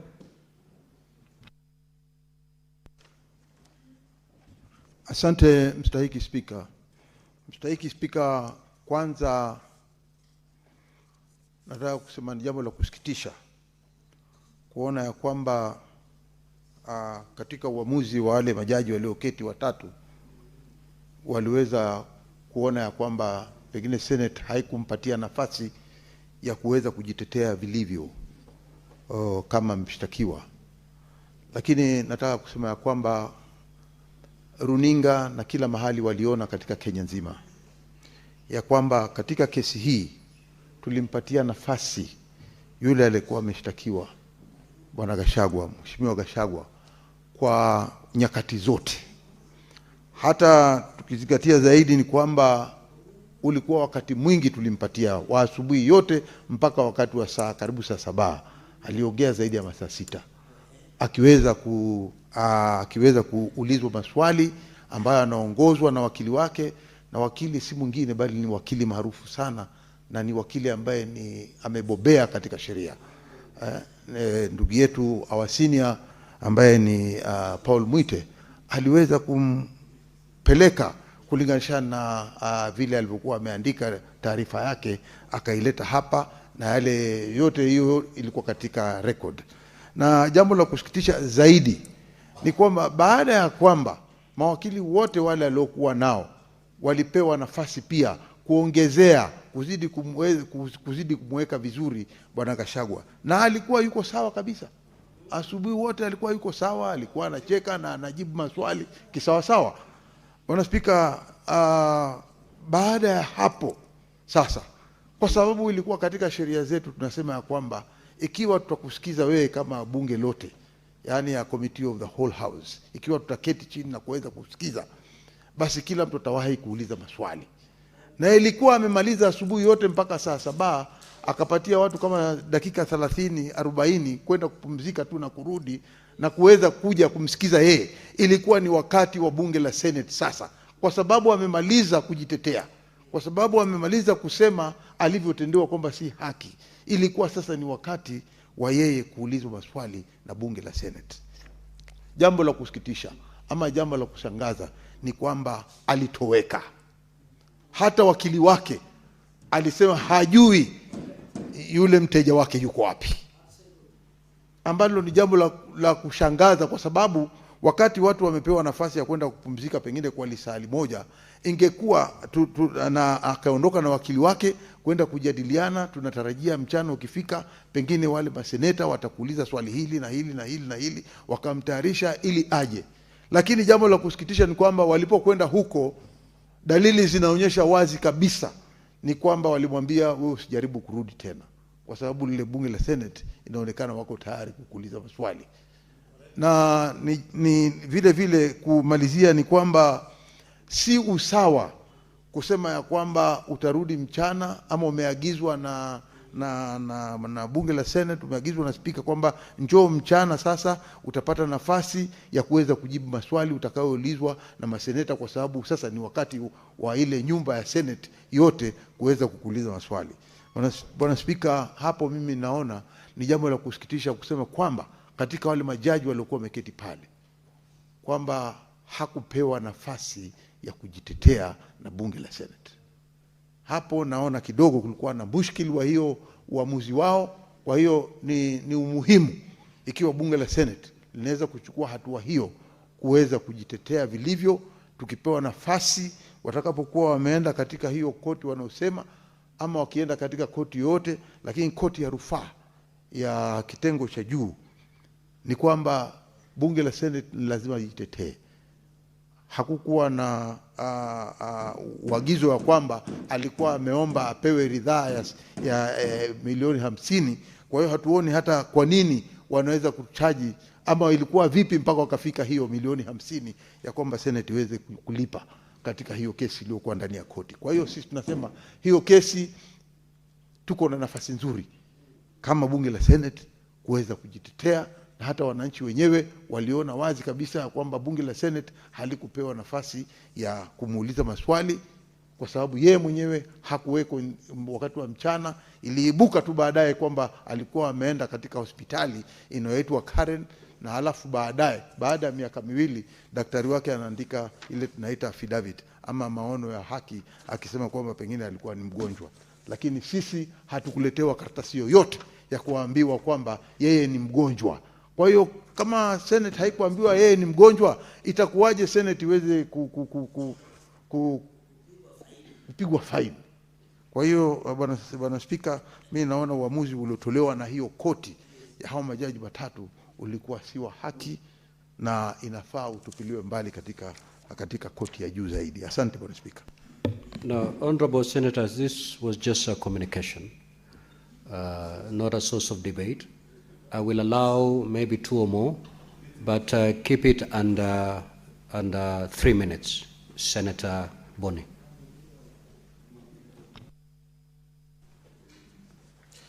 Thank you, Mr. Speaker. Mr. Speaker, I want to speak strongly on your communication because there is an attempt in this country for certain people, irrespective of their status in society or the offices they hold, to belittle the role of institutions. Mr. Speaker, if we allow Parliament, and Senate in particular, to be challenged in the manner that the judges did, we will be weakening Parliament, and there might be a deliberate attempt, Mr. Speaker, to ensure that the powers where we sit as a trial chamber that maybe do not please the people who practice in the courts should be removed from the institution of Parliament so that it remains there preserved. Mr. Speaker, I want to agree with you that we must appeal. But Mr. Speaker, I have heard you. I want to request that you consider also factoring in the appeal what Justice, allow me to quote, what Justice Anthony Mrima said. Himself, without being prompted by the Council of the Senate, Mrima said, it must be emphasized that the Senate is not a mere conveyor belt for matters originating from the National Assembly or any other entity. He went on and added that it is a revered house vested with autonomy and empowered to make decisions by way of resolution, and therefore the Senate retains the discretion to determine whether to accept any motion or petition for further deliberation. He must be reminded that when he was thinking rationally, as I have quoted him, how was he expecting this Senate without any application from Senior Counsel Paul Mwite that his client had fallen ill? How, without evidence, did he expect the Senate with the kind of discretion that he has? 1 minute to conclude. In conclusion, without that, for us to then agree with them, are they saying if somebody facing charges of robbery with violence flashes and dashes out of court, and his lawyers say, we don't know where he is, we don't know where he's going, then the judge immediately says that we discontinue the proceedings? No, Mr. Speaker. Mr. Speaker, we have gone to school properly. The purpose of university education is for you to have organized thinking, critical thinking, the capacity, Mr. Speaker, to see the difference between right and wrong. The judges were wrong yesterday on this one. Thank you, Mr. Speaker. Senator Kajwang.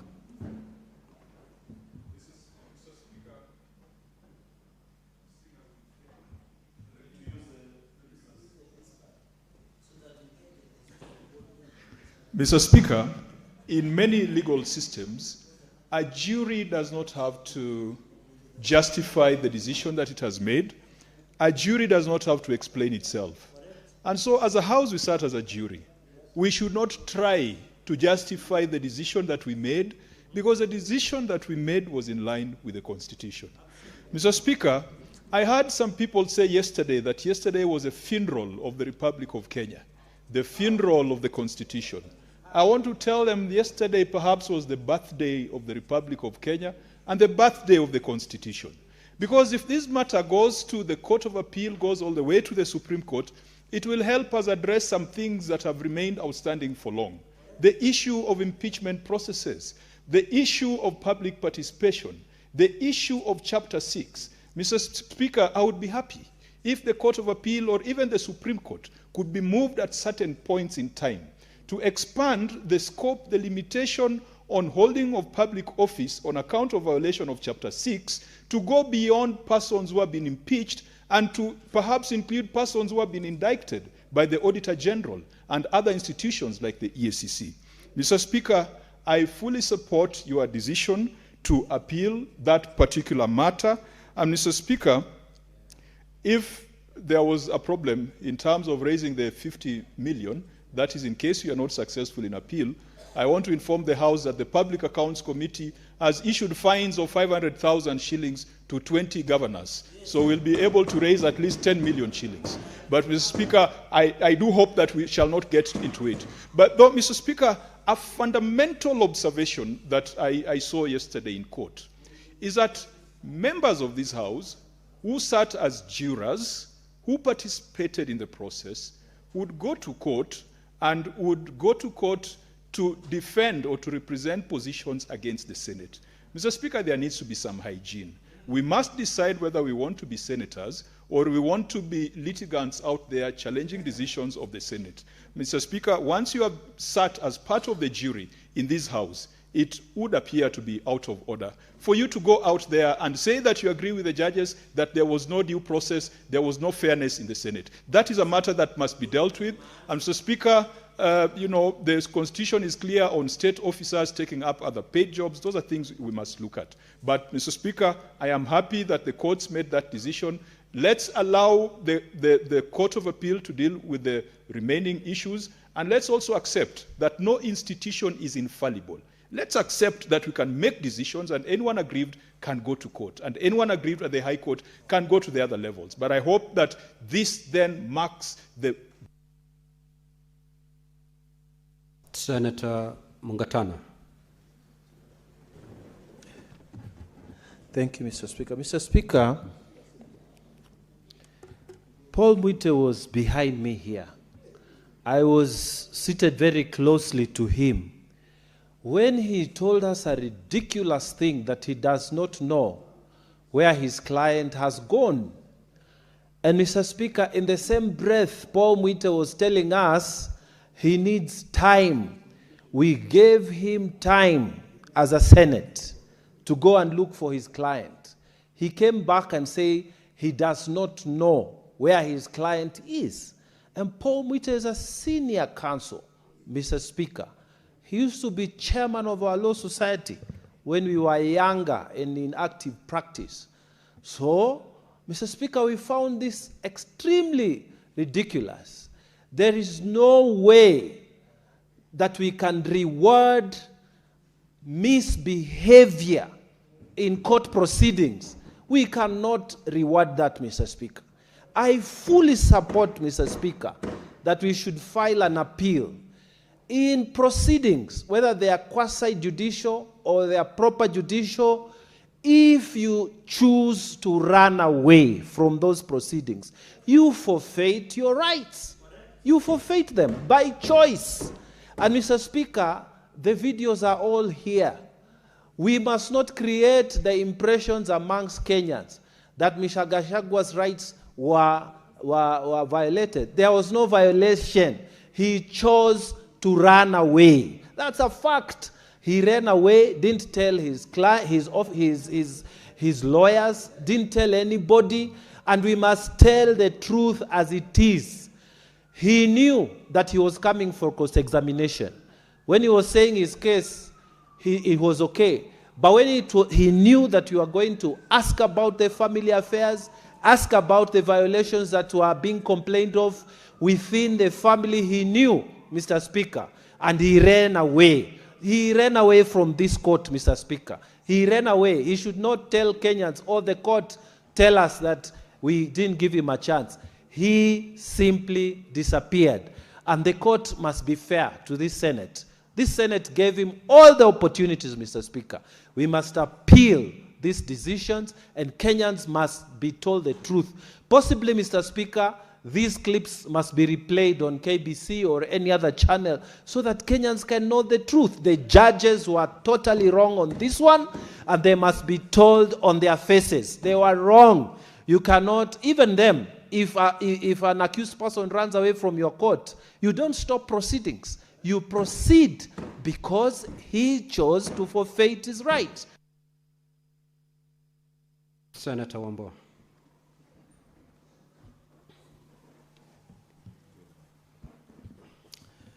Thank you, Mr. Speaker.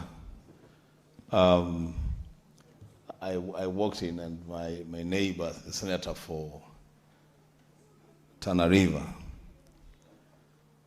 was very agitated about some allegations he's making on the floor. Mr. Speaker, I'm here to just put the record straight. What is good for the goose is equally good for the gander. We had an opportunity, the Speaker, to process the impeachment of the former Deputy President of the Republic of Kenya, and by a majority vote, the impeachment went through. The courts were given an opportunity to exercise their constitutional duty and mandate to look into the process that this August House and the National Assembly went through and determine whether the process was fair or not fair. The Speaker, when I listen to debate across the country today, and because we don't live in isolation, we live in a society. The courts have made a ruling. They have said, the Speaker, that the constitutional right of the former Deputy President to a fair trial was breached. The Speaker, that's where we are today. There will be opportunity for lawyers from both sides of the argument to appeal. But the Speaker, as a layman, I always speak as a layman, I'm not a lawyer, and in one of the forums last night, the Speaker, I made this note, that as a layman, one who is not schooled in law,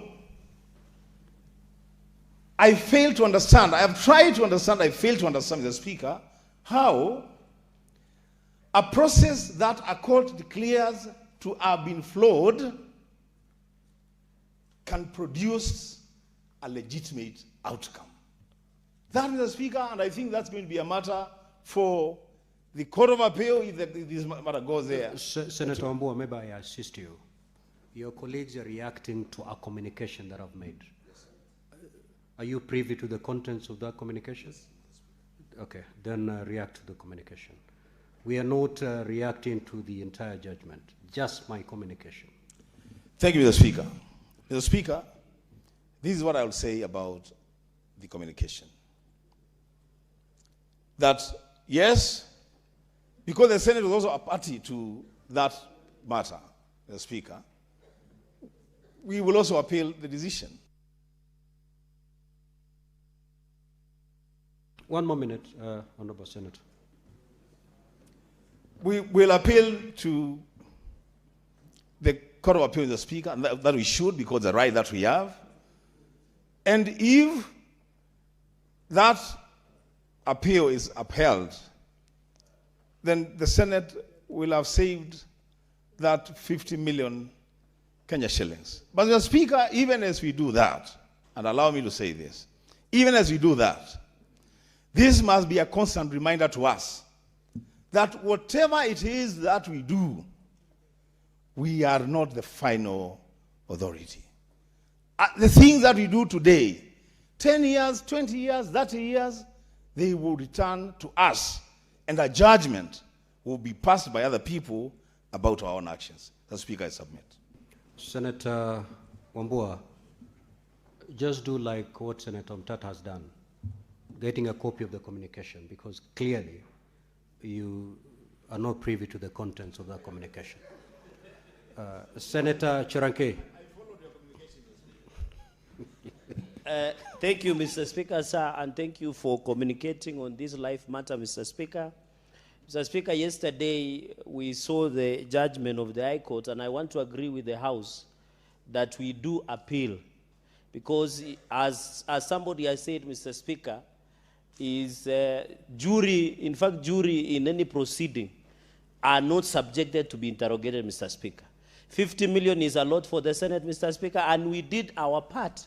I am happy, Mr. Speaker, that, and I know we raised in our submission, that the doctrine of separation of powers must be respected at all given time, Mr. Speaker. And I saw the facts. I want to advise my colleagues, is what we call re ipsa loquita. Speaks for itself. And when I saw Lady Justice Mugambi, who taught me, Mr. Speaker, that's why I'm a serious lawyer of serious pedigree, said very well, Mr. Speaker. Mr. Speaker, said with a lot of certainty that the Senate operates on doctrine of separation of powers, Mr. Speaker, and the work we do under Article 125 on the work of the committees and the standing order, as per standing order number 78, and under Article 145 of the Constitution of the Republic of Kenya, Mr. Speaker, we did our part as a Senate. And we will not allow us to be fined. I don't agree with the entirety of the judgment of the court, High Court, Mr. Speaker. I agree on the part where they agreed with us that the Deputy President was validly impeached as the Deputy President of the Republic of Kenya, Mr. Speaker. And therefore, Mr. Speaker, even let us assume, I was shocked when the court said that Dr. Kigonyo's affidavit did not have a probative value. And then they went ahead and disregarded that. How can we operate as a House when the former impeached Deputy President ran away, literally? Does it mean we needed to stop? He knew we wanted to grill him, Mr. Speaker. He knew. He had the opportunity, Mr. Speaker, under our standing order number 78. You can either appear by person or by the advocate. Senior counsel Muite was seated here.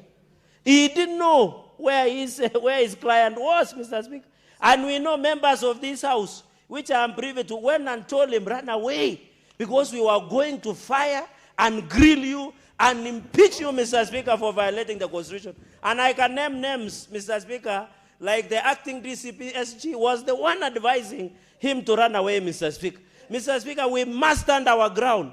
And the High Court, Mr. Speaker.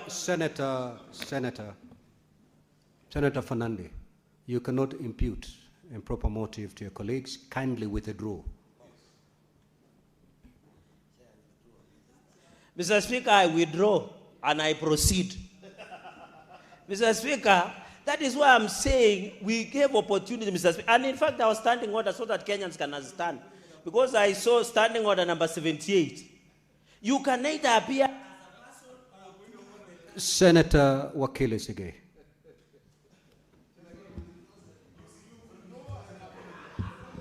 Mr. Speaker, I want to most sincerely thank you for the communication that you have made this afternoon, and for a very important reason. The facts ought to be made clear, because it's a bit absurd for the judges yesterday to say on the one hand that this House is independent in terms of procedure on how it deals with matters before it. It went ahead to pronounce itself that our standing orders are also constitutional, and further confirmed that indeed we were working within certain constitutional timelines and we are in charge of our program. It does not then make sense again, Mr. Speaker, for the same judges to say that having complied with what they said, our independence, our mandate, our constitutional timelines, that having a client who runs away before the House constitutes an unfair hearing. I'm happy that you've made the communication that we as a House must appeal that decision. And, Mr. Speaker, as has already been submitted by the rest of the senators here, it is absurd for them to say that the client who disappeared, whose lawyer could not even tell where he was not given an opportunity to be heard. And therefore, as a House, having made that decision, I believe that we should be allowed to do it. And Mr. Speaker, granting that adjournment, acting as a quasi-judicial institution, is the discretion of this House. Let's forget for a moment even that we didn't have to comply with the standing orders or the constitutional dictates, which of course we could not. It is the discretion of this House, and therefore we were in our right place and footing to decide as to how to proceed and prosecute the impeachment proceedings that were before this House. And therefore, I fail to understand the basis upon which a grant of damages worth 50 million, which was not asked for by the client again, could be slapped on the House. And despite the fact that we agree in part of the judgment, this particular finding on the fair hearing, Mr. Speaker, cannot stand, and I'm happy that the House will proceed to defend the position that it took. I thank you. Senator Oburu.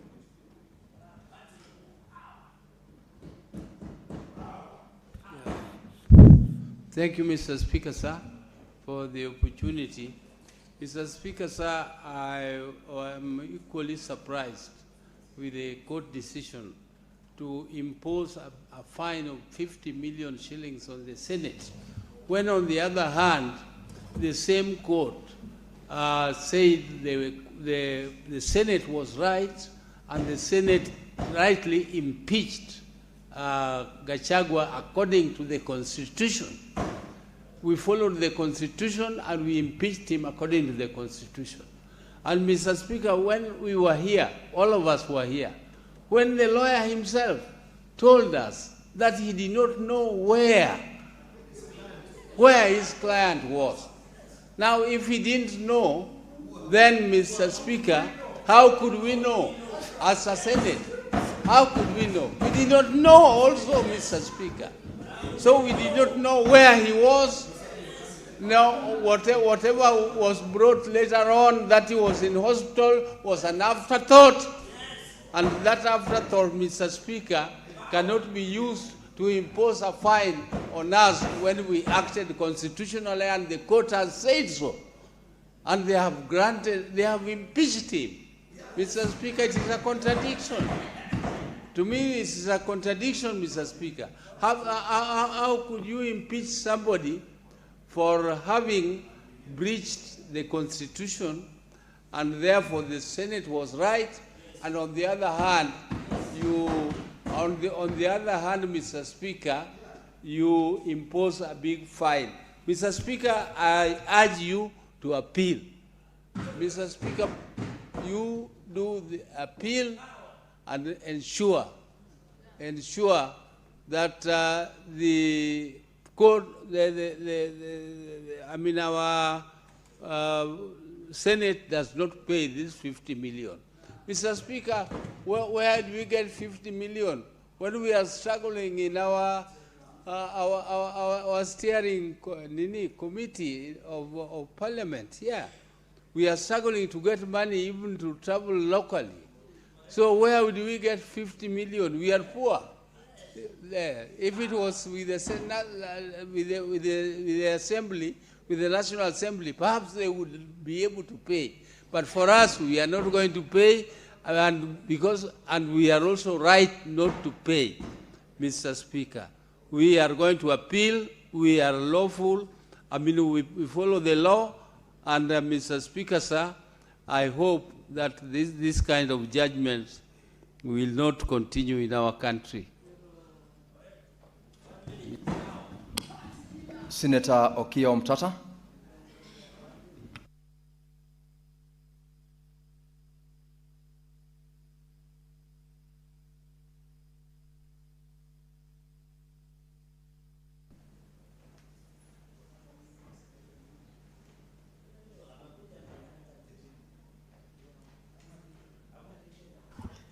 Yes, Mr. Speaker, sir. Thank you for the opportunity to speak to this important issue. First of all, I also thank the Speaker for having moved this motion to have us discuss this issue. And from where I sit, I think it's an issue that does not call for a knee-jerk reaction. It's an issue that calls for reflection and meditation. Because impeachment is a constitutional process. And in the Constitution, Article 150 deals with the removal of the deputy president. When you look at Article 150, Clause 2, it says the provisions of Articles 144, that's removal on the basis of health, and 145, the impeachment, relating to the removal of the president shall apply with necessary modifications to the removal of the deputy president. Mr. Speaker, sir, I would like us to take lessons from the judgment instead of condemning it. Because when I look at it, and I'm still convinced, even from the day this impeachment came here, that this House was not prepared for the impeachment of a deputy president. I say so because we did not have that law that would modify the impeachment of the president to apply to the deputy president. And that, for me, trying somebody without a law, to me, amounts to a violation of their rights.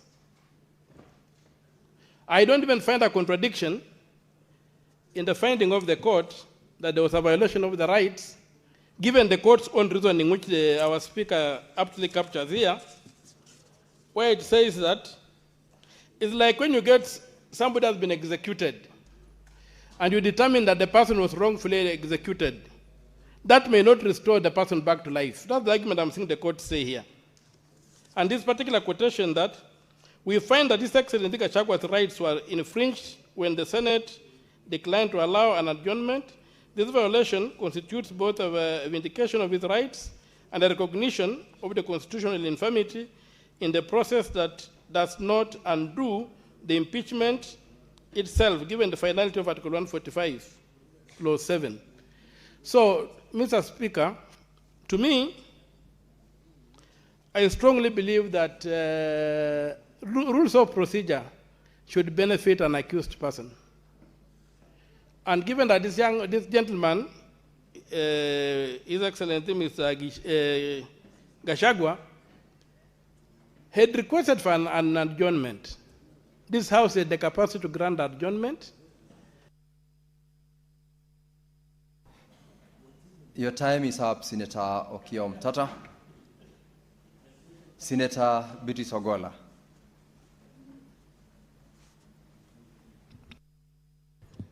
I thank you, Honorable Speaker.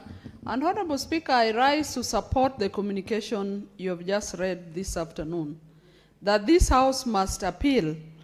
And Honorable Speaker, even with a lay mind, as my leader, Senator Wambua stated, that is lay to the law, I accept that, but he has eyes and he has ears. And Honorable Speaker, from where I'm seated, I was able to see Senior Counsel Paul Muite, where he was on that day.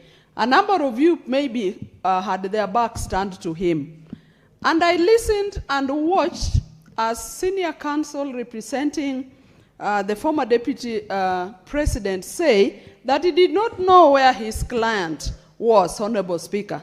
So, as a Senate, how would we have known where his client was? Honorable Speaker, even in basic absences in schools by pupils and students that are seated here, when they absent themselves from school and say they went to hostels, the administration always expects them to take their books from hospital where they were treated. And I remember in our long history in schools, we would take those exercises books that as evidence that we were in hostel.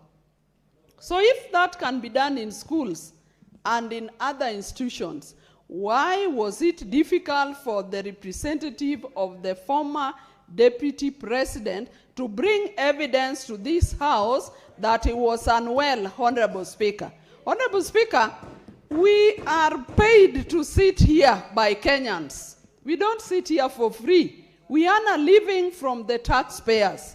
And even the 50 million that we are expected to use to pay the former deputy president is taxpayers' money. So Kenyans cannot be taxed twice by paying senators listening to the deputy president who yes, I accept.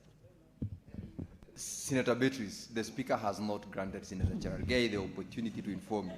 So you proceed to conclude because your time is running out. Honorable Speaker, what I'm saying... Hold your information. Honorable Speaker, what I'm saying is that Kenyans cannot be taxed twice to pay for a criminal who ran away from parliament. We are senators, we are seated here listening to him, we are paid for that work, and then the same Kenyans' money would be used to pay him the cost of 50 million. I therefore support your communication, and I end by saying that it was right for the Senate to choose the plenary, because then it was open for everybody. Everybody saw Muite here say. Thank you, Senator Beatrice Ogola. Senator Wakoli.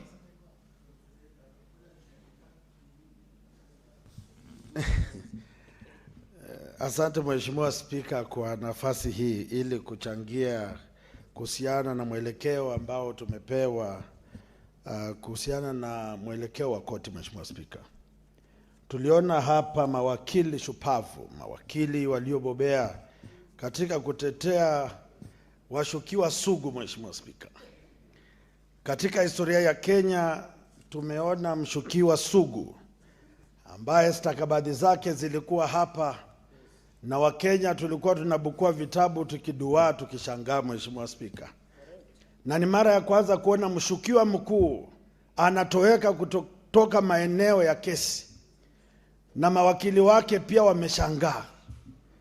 Familia yake haijui mweleze nani. Maafisa wa polisi wanaomlinda wamezama. Mheshimiwa Spika, nashangaa sana.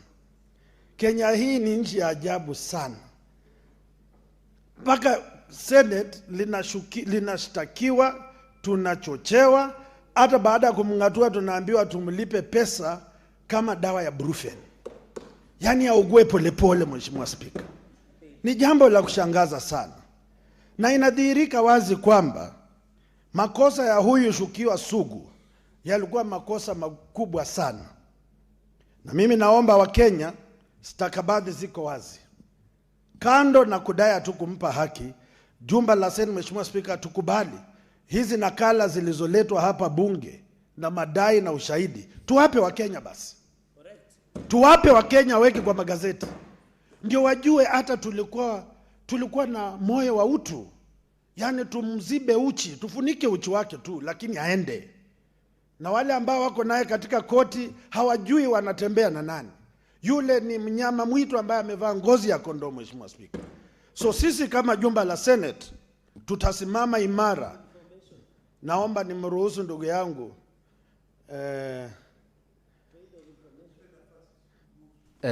Senator Wakoli, do you want to be informed by the senator from Nandi? Huyu ni wakili shupavu kupambana na wale sugu. Mheshimiwa Spika. Very well, Senator Cherargei. Mr. Speaker, on a point of information, this is a country where a member of parliament abducted themselves. So when the former impeached deputy president ran away, he was borrowing from a classic book of where a sitting member of parliament self-abducted himself. So we were worried with such behaviors, Mr. Speaker. I wish to inform my brother Omwami, Senator Wakoli. Senator Wakoli, conclude. Ni bunge la kitaifa ambalo wabunge wanajiteka nyara, na katika maeneo ya utekaji nyara Give him 30 seconds to conclude. Mashukiwa wanajiteka nyara, wanaita vyombo vya habari, wanatoa hotuba katika misitu, katika hospitali. Na huyu wetu Mheshimiwa Spika, nashangaa sana.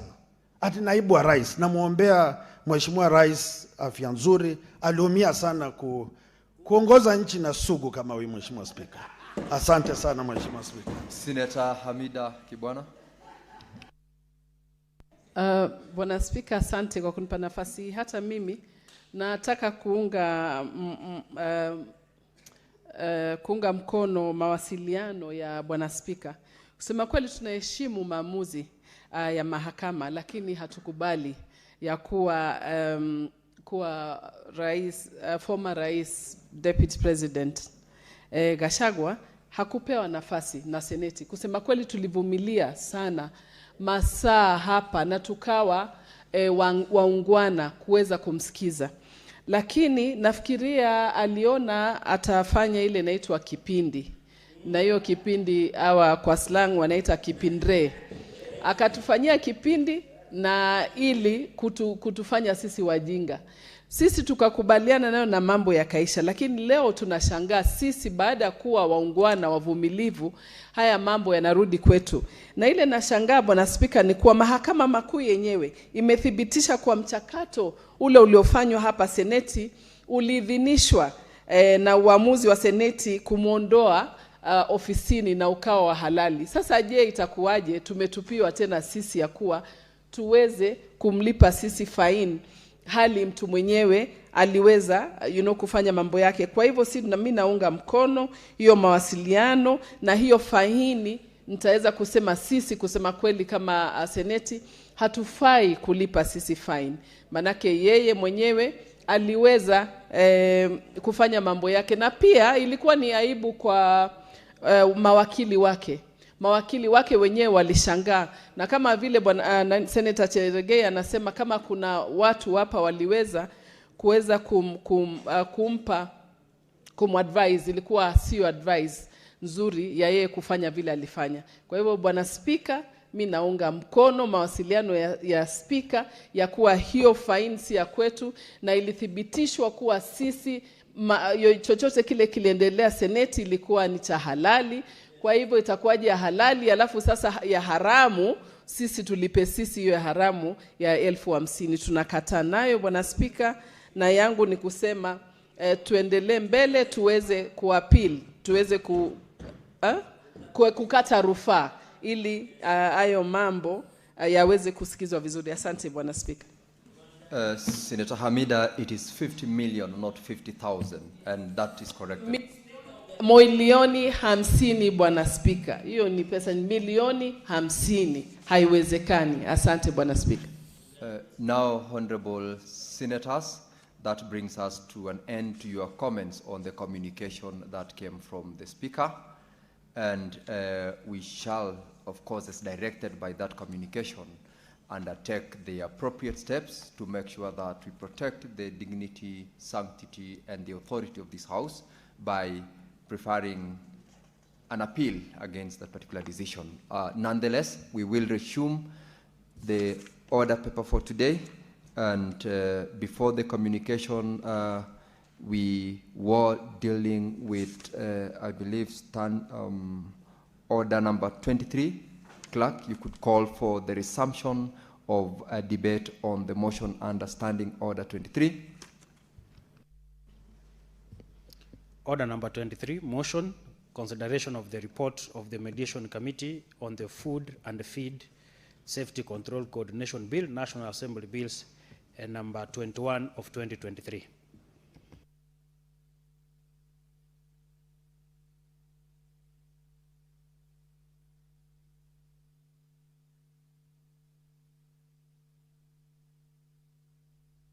Just hold, Senator Wakoli.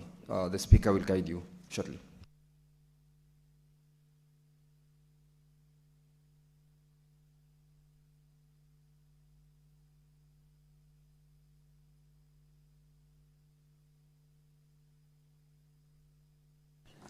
Very well, Senator. I see from my dashboard there are requests to contribute to this motion. I have Senator Mariam, who is not in the chamber, Senator Beatrice Ogola.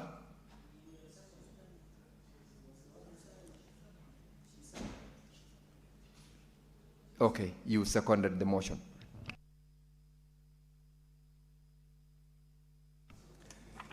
Very well. Then, honorable senators, there being no other member interested in contributing to this motion, I will call upon the mover to reply.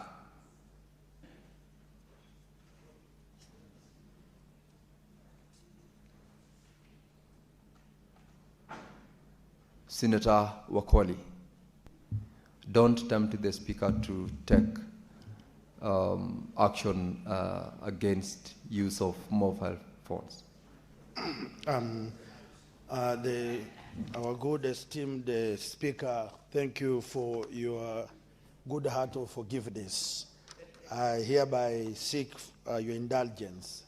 Honorable Speaker, pursuant to Standing Order 663, I request that I say that I have heard the concerns of honorable members, and I want to agree that county government are an integral part of ensuring that devolution is meeting the expected outcome to our people.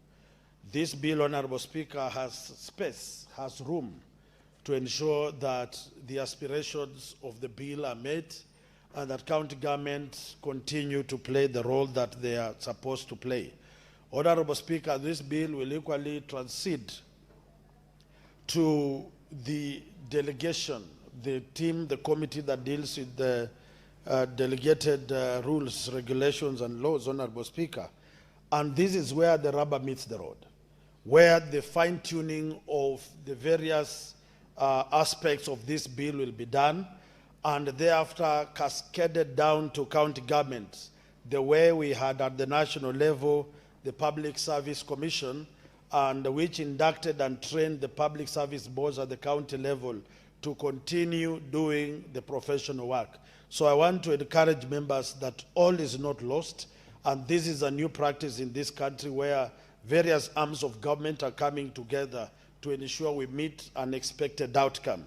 And therefore, by that doing, the county governments will be roped in, will be invited, and we will walk the journey with them as Senate to ensure that this bill speaks to the needs, expectations, and the demands of the labor, of the market, international market, and the local market.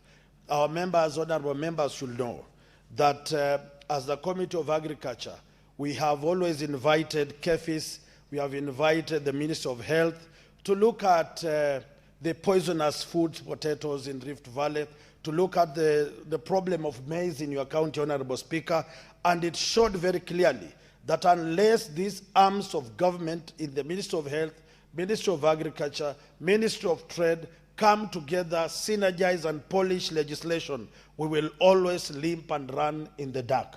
And therefore, this bill provides an opportunity for all these arms to come and polish their act and make it practicable to the people, so that the people do not subscribe and get permits everywhere. Because you understand, Honorable Speaker, some of the governors are overtaxing our people.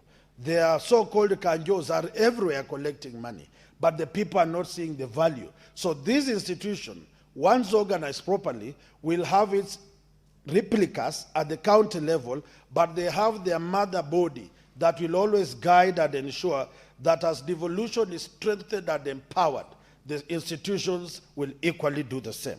And therefore, pursuant to Standing Order 63, I request that we're putting the question should be deferred, Honorable Speaker. Senator Wakoli, it's 66.3. If I heard you right, you said 63. It should be 663. Standing Order 66.3. Yes, 66.3. Very well. Pursuant to the provisions of Standing Order 66.3, putting of the question is hereby deferred to the next sitting.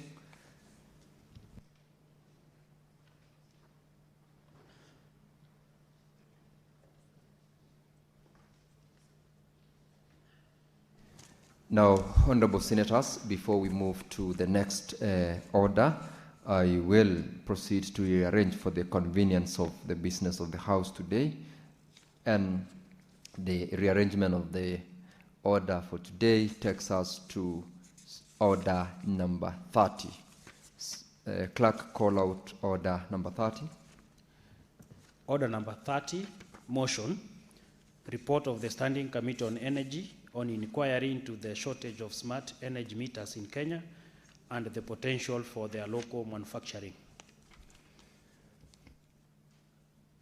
Honorable Senators, this is to the Chairperson, Standing Committee on Energy, Senator Kisang, proceed to move the motion. Thank you, Honorable Speaker. Honorable Speaker, I beg to move that the Senate adopts the report of the Standing Committee on Energy on inquiry into shortage of smart energy meters in Kenya and the potential for the local manufacturing laid on the table of the Senate on Wednesday, 11 June 2025, Honorable Speaker. Honorable Speaker, pursuant to its mandate under Standing Order 228 subsection 3 to investigate, inquire into, and report on all matters relating to the mandate, management, activities, administration, and operations of its assigned ministries and departments, the Standing Committee on Energy at its sitting held in October 2023 resolved to initiate an inquiry into the ongoing shortage of smart energy meters in Kenya and the visibility of promoting local manufacturing of these devices, Honorable Speaker. This decision followed serious concerns raised by the Public Procurement Regulatory Authority, PPRA, regarding alleged irregularities in the award of Kenya shillings 2.9 billion smart meters tender number 2 MS Alay Bari Limited, which had been recommended by the State Department for Energy, raising questions on transparency, competitiveness, and adherence to the Public Procurement and Disposal Act of 2015.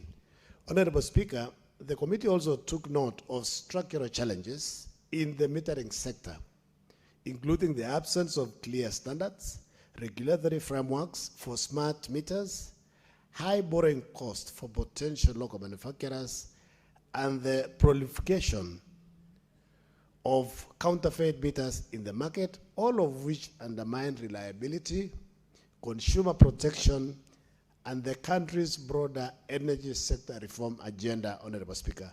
Additionally, the committee was concerned about the use of framework agreements under Section 114 of the Public Procurement and Disposal Act, which, if not properly designed, Honorable Speaker, and implemented, may be used in a manner that weakens competitive procurement and reduces transparency in large-scale meter acquisitions, which can lead into corruption, Honorable Speaker. Honorable Speaker, in this regard, the inquiry was guided by 4 key issues. 1, to interrogate the procurement process surrounding the award of the smart meter tender to Ave Bari Limited, to assess compliance with the Public Procurement and Disposal Act of 2015.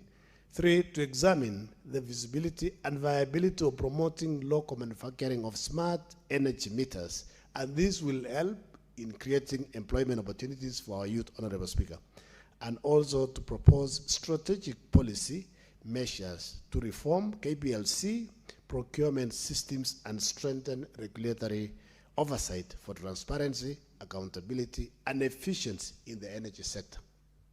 Honorable Speaker, accordingly, the committee held several sittings with key stakeholders, including the Principal Secretary for Public Works through the Supplies Branch, because they cited a section of the Supplies Branch to give this particular company the tender to supply smart meters, Honorable Speaker, without going through procurement process.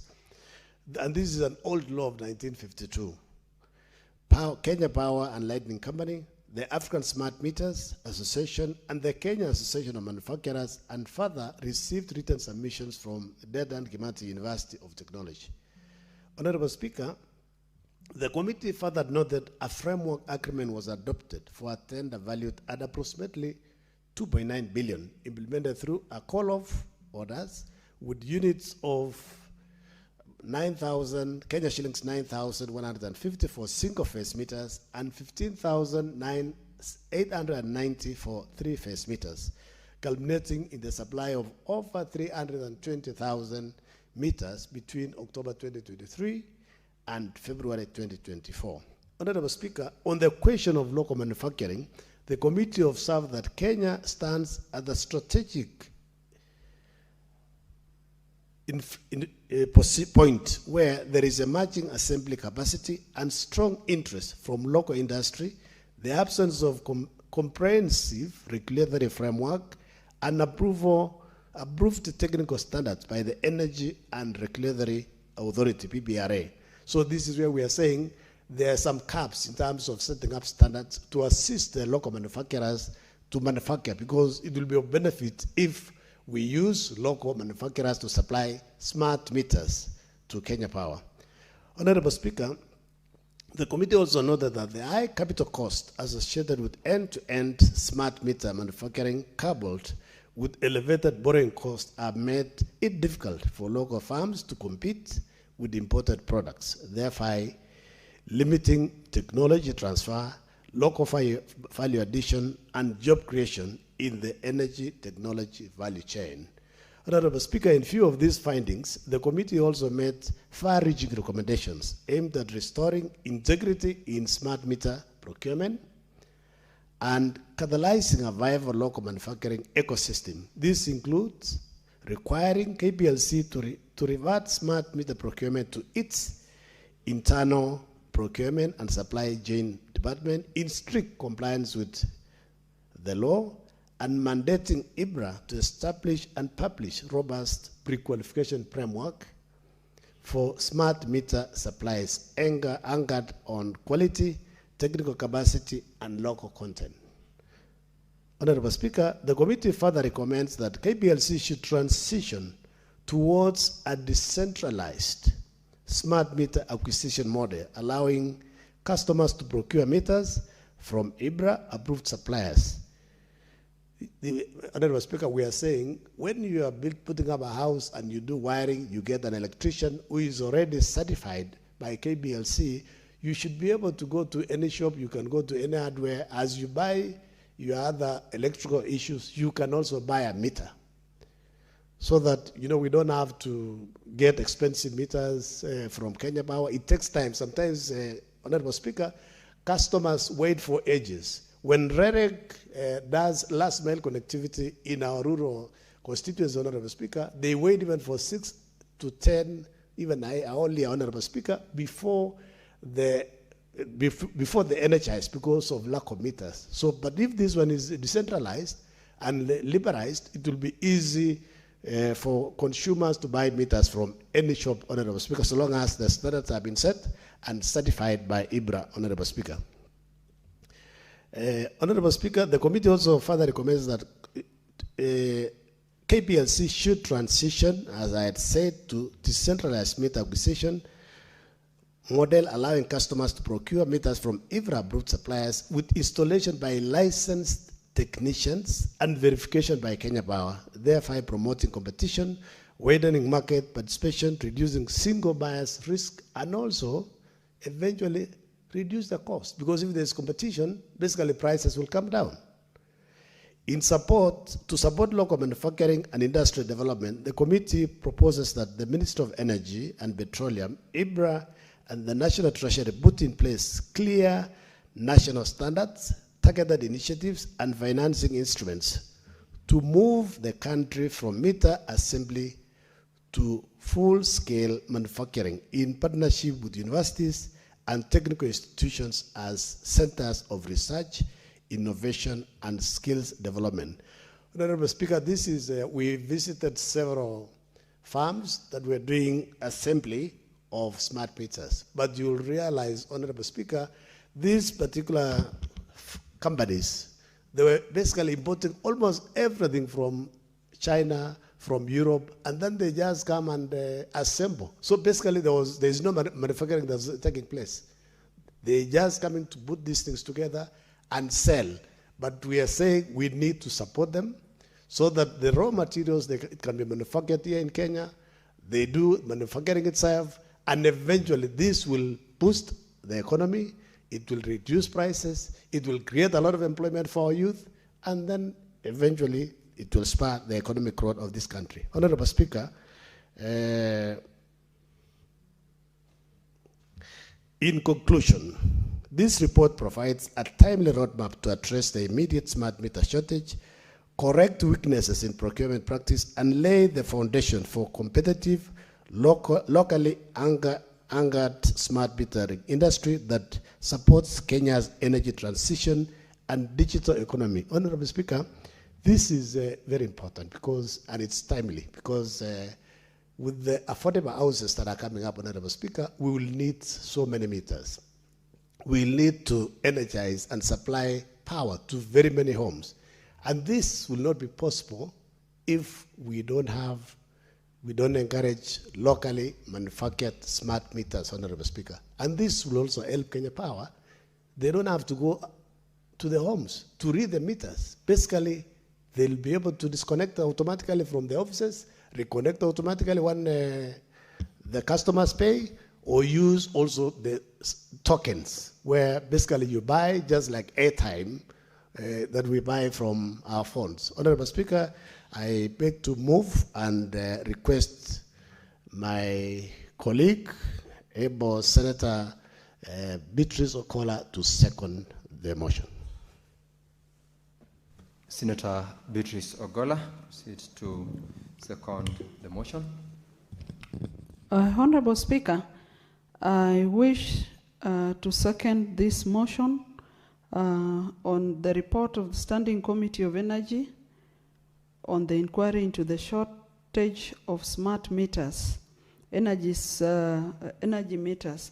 Honorable Speaker, all of us in our communities and with the public deal with the issue of shortage of meters. And this shortage, Honorable Speaker, has led to a number of harassment of members of the public. I frequently see a number of small businesses, people running here and there because of this shortage of meters. And one wonders, Honorable Speaker, what happens, because at some other time, it becomes criminal when a number of people are arrested by the KPLC policing unit, once because they have meters that don't belong to them, and one wonders because a number of these people have no knowledge of even how to fix some of these meters or even where they get them from. And so a number of, we have a lot of fraud cases, Honorable Speaker. Just the last other week I was at home and a young man comes running to me that they have been arrested and it is issues involving meters. And Honorable Speaker, a number of recommendations that have been given in this report is a cure to a number of those challenges that I've just referred to. Honorable Speaker, as I second this motion, I want to lay emphasis on what the movers indicated on local manufacturing. Honorable Speaker, in this country, we used to have something called Agenda 4, and manufacturing was critical to the Agenda 4 in this republic, coupled with housing that His Excellency, the President, Dr. William Samoei Ruto, is moving to another level, and Kenyans, including the doubting Kenyans, can see the houses physically. And soon, Kenyans, if organized properly, will be living in dignity, including a number of job seekers who still may not have enough money to rent houses when they leave colleges. Honorable Speaker, the issue of local manufacturing and industry development has been exhaustively discussed in this report. The only thing that we have to look at, and of course which has been mentioned, is the issue of putting into place clear standards. When we promote local manufacturing, there must be standards that must be met.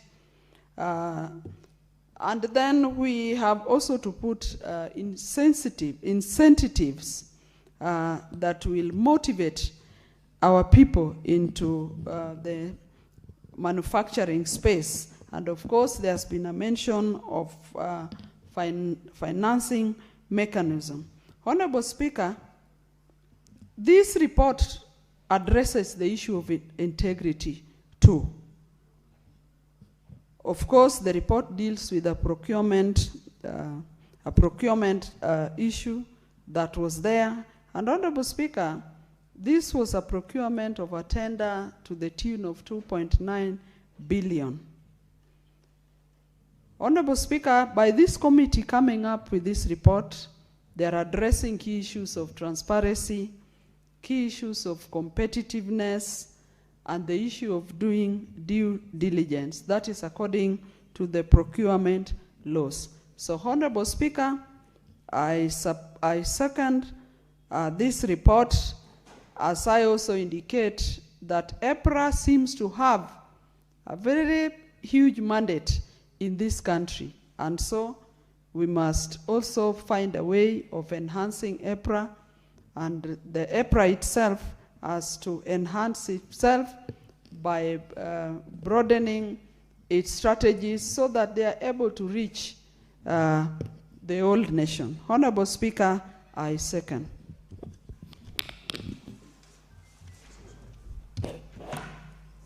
Senator Kisang, take your seat, or take the nearest seat next to you. Now, Honorable Senators, I now propose the question that the Senate adopts the report of the Standing Committee on Energy on inquiry into the shortage of smart energy meters in Kenya and the potential for their local manufacturing, laid on the table of the Senate on Wednesday, 11th of June, 2025. Now, members, this motion and report is therefore available for debate, and I will call upon Senator Samson Cherargei to make his contributions to the motion.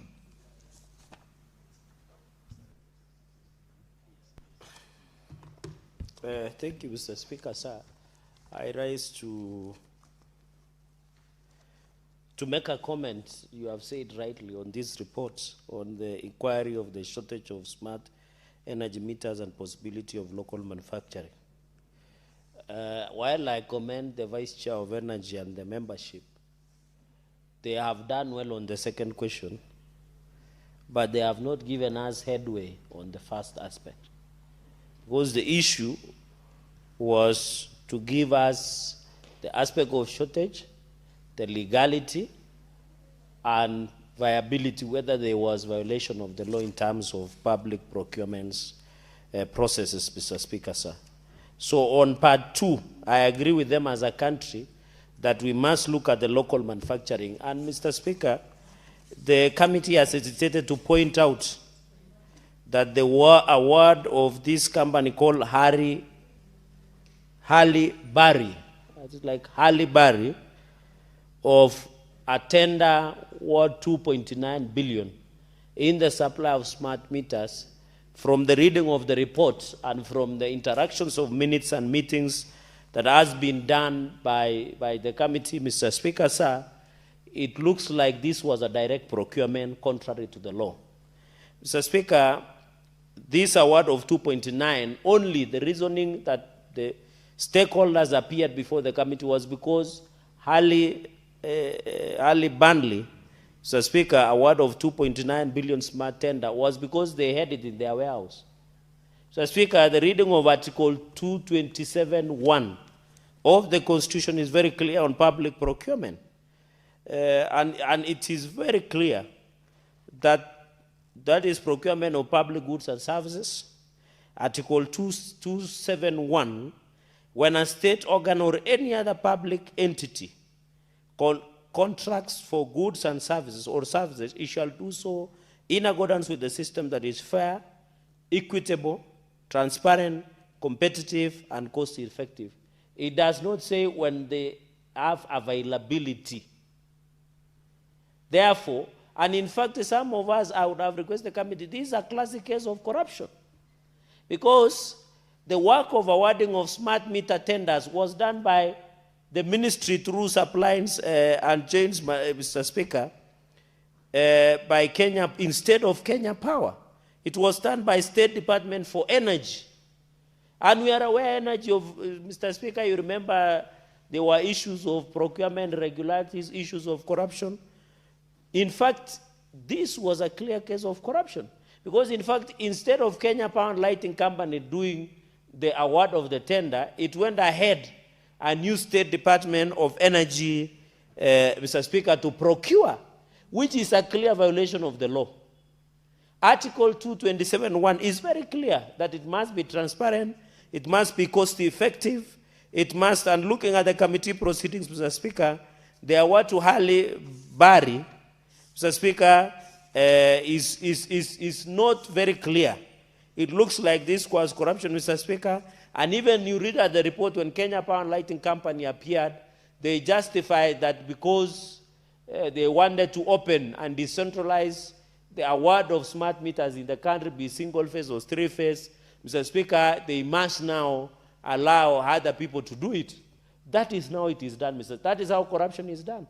Because if Kenya Power and Lighting Company did not give award, and as per the law, but the State Department of Energy went ahead to give out without any legal recourse, Mr. Speaker, is a clear violation of Article 2271, Mr. Speaker, and even Article and the Public Procurement and Disposal Act as provided by the law.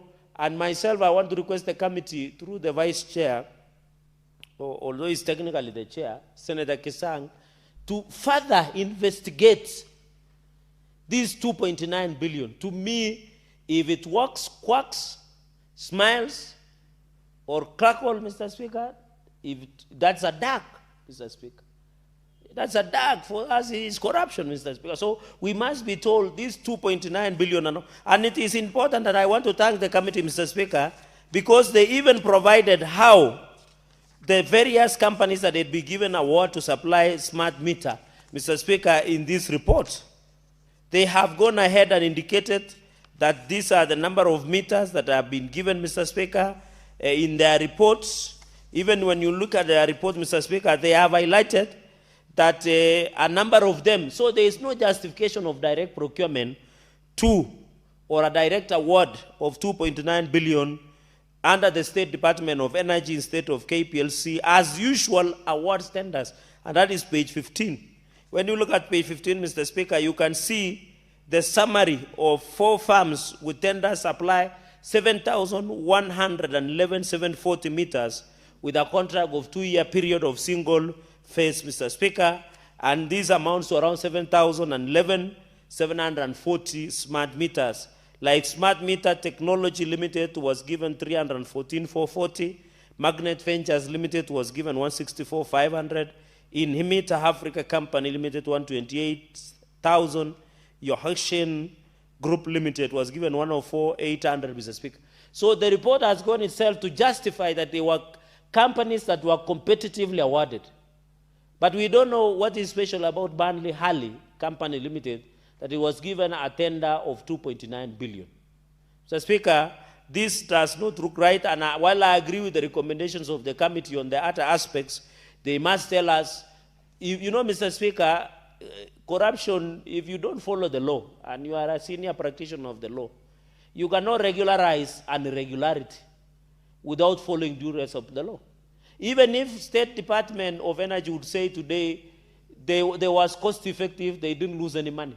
But the fact that there was an irregular process of acquiring public goods, contrary to Article 2271, Mr. Speaker, some of us would think otherwise. And therefore, I want to appeal to the Senator Kesang, the mover and the vice chair of that committee, to still relook at this aspect of 2.9 billion that was specifically awarded to this company. Yet he had indicated that there were other 4 farm companies that had been indicated. So Speaker, this is a fairly quick report, and then even committee, they have raised a number of procurement processes. I think I have touched on that, Mr. Speaker. Quality and quantity, I agree. But how it started, we don't. I agree there could be quality and quantity issues that was raised in Burnley and warehouse, but how this thing, the process on how it was awarded, some of us, Mr. Speaker, and you know the issue of Kenya Power. We had a few years ago, there was a scandal of smart meters where there was allegation that smart meters or meters of Kenya Power and Lighting Company and even water companies through non-revenue of collection waters had been tampered with.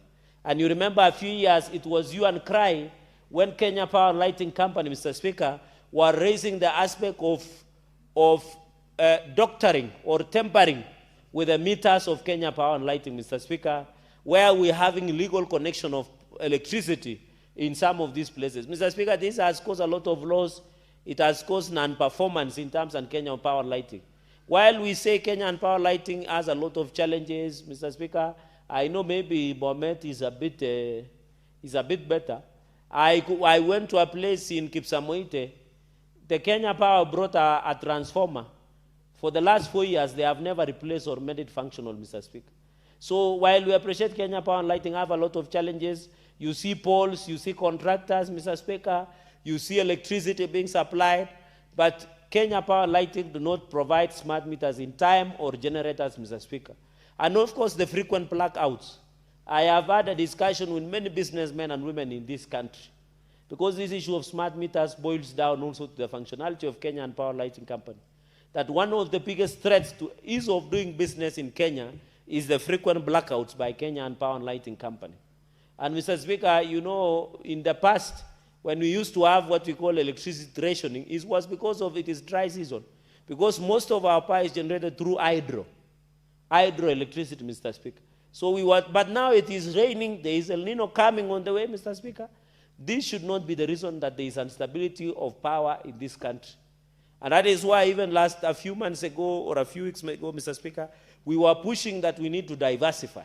We need to bring the issue of solar energy. We need to bring even the issue of nuclear energy. I know there is one that is supposed to be set up in Siaya County, for example, so that we can ensure the stability. And Mr. Speaker, the cost of electricity is also quite unsustainable. And I want to thank the President through the Ministry of Energy. I saw they stood down an increment of cost of electricity through the Ministry of Energy, and that was impressive. We want to say that will go a long way in terms of domestic and industrial use, so that we don't discourage the usage. So my final comment on this procurement of 2.9 billion smart meters to the specific company, to me reading this committee, this is a direct procurement contrary to the law, contrary to the Constitution, contrary to Public Procurement Disposal Act, and contrary to Public Finance and Management Act of the Republic of Kenya. On the issue of local manufacturing, I agree, Mr. Speaker. We have Tattoo City, we have Konza. Why should we procure, you know, Mr. Speaker, the other day we were arguing that we are even importing pencils and rubbers. These are things, Mr. Speaker, matchsticks, these smart meters, many things. There is Konza cities, Mr. Speaker. And I know the vision of His Excellency the President is quite clear, it's crystal clear. Even as he goes around the world to look for partners, he was in Belgium, today is Norway, Mr. Speaker, in Oslo. I know probably in the coming weeks he's among the only Africanists to attend G20 meeting hosted in France by President Macron to look for partners. And I know the intention of the President is to operationalize CIPes, County Integrated and County Industrial and Aggregation Parks. This will allow the aggregation, the issue of industrialization, the cottage industry, Mr. Speaker. I agree with the committee that we must boost it is embarrassing, Mr. Speaker, to import smart meters into this country. We can do better, Mr. Speaker. In the 90s, although I was still very, very young, if you read the history of this country, there is what we call Nyayo era manufacturing of vehicles. In the 90s, if Kenya had gone ahead and even thought of manufacturing a vehicle called Nyayo, Mr. Speaker, you know, we should be by far being the mega industry hub in Eastern Central Africa, Mr. Speaker. So by the 90s, we were doing Nyayo vehicles, and now we can't even produce smart meters for usage in our electricity. Mr. Speaker, it will continue to hamper even the supply of rural electricity. The last mile connectivity that His Excellency the President, I am happy in Nandi, for example, we got more than 1.3 billion for all Nandi County to supply the last mile connectivity electricity. But every household needs those smart meters so that we don't have cases where Kenyan Power and Lighting do not make losses courtesy of non-availability. So, and we have universities, Mr. Speaker. You remember even during the laptop issue, I think Moi University was given the lead to manufacture the laptop issues, Mr. Speaker. Even I wish that Bomet University, where you come from, should be a hub of manufacturing of smart meters, Mr. Speaker. Because Bomet people are technologically advanced. I'm saying with this in mind with the mulot. If you get people who are doing what they are doing in mulot, for example, in Bomet, your county, Mr. Speaker, it looks those people are smart naturally. If they can do their things up there and fix one or two, it is not for us to fix smart meters at Bomet University in your own county. Of course, we have more universities. We have KU. We have the University of Nairobi, Mr. Speaker. So I don't see the need why we should still import smart meters into this country. And even, Mr. Speaker, as we manufacture smart meters, we must tie up with the issue of eco-friendly, the issue of environmental preservation and conservation, so that, and EPRA, Mr. Speaker, they need also to up their game, because in the report, the energy EPRA lacked approved standards for smart meters. So how can they be importing? How do we know that the smart meters meet the standard? If the EPRA, and I know EPRA is facing a lot of challenges, especially after that scandal of fuel issues, fuel adulteration, pricing of fuel, I think EPRA, many Kenyans should know that EPRA goes beyond only regularization of prices. They have an obligation to ensure that they give us standards and also ensure, Mr. Speaker, evaluation and monitoring mechanisms to ensure the quality of meters that is being supplied in the market meets certain thresholds. So I don't know, the Senator of Elgeyo Marakwet, the distinguished senator, whether the EPRA committed to ensure that they follow up on those issues, Mr. Speaker, so that we can, and the beauty of manufacturing, Mr. Speaker, as I said, that the issue of KIPES in counties, the president trying to look for partners across the country, is also, apart from stability in supply, they will ensure there is employment opportunities, Mr. Speaker, especially for the young people. You and me agree that there is a population explosion. In the 80s and 70s, there was what we call baby boom in America, Mr. Speaker. I think what we are seeing in Kenya is now what we call baby boom, Mr. Speaker. Even after the family planning, Mr. Speaker, that happened in the early 90s, Kenyans continue to follow the tenets of the book of Genesis, where God says, go ye and fill the world. And I think that is what Kenyans are doing, because I was looking at Kenya National Bureau of Statistics, Mr. Speaker. I saw average in my own county is 4 children by household. When you go to northern Kenya, it's 6 children per household, Mr. Speaker. And of course, because of the nature of the religion of Islamic faith, you can imagine 4, they allowed 4 wives, times 6, that is quite a number. Although in my culture, you and my culture, we don't count the number of children. That is 24 children, Mr. Speaker.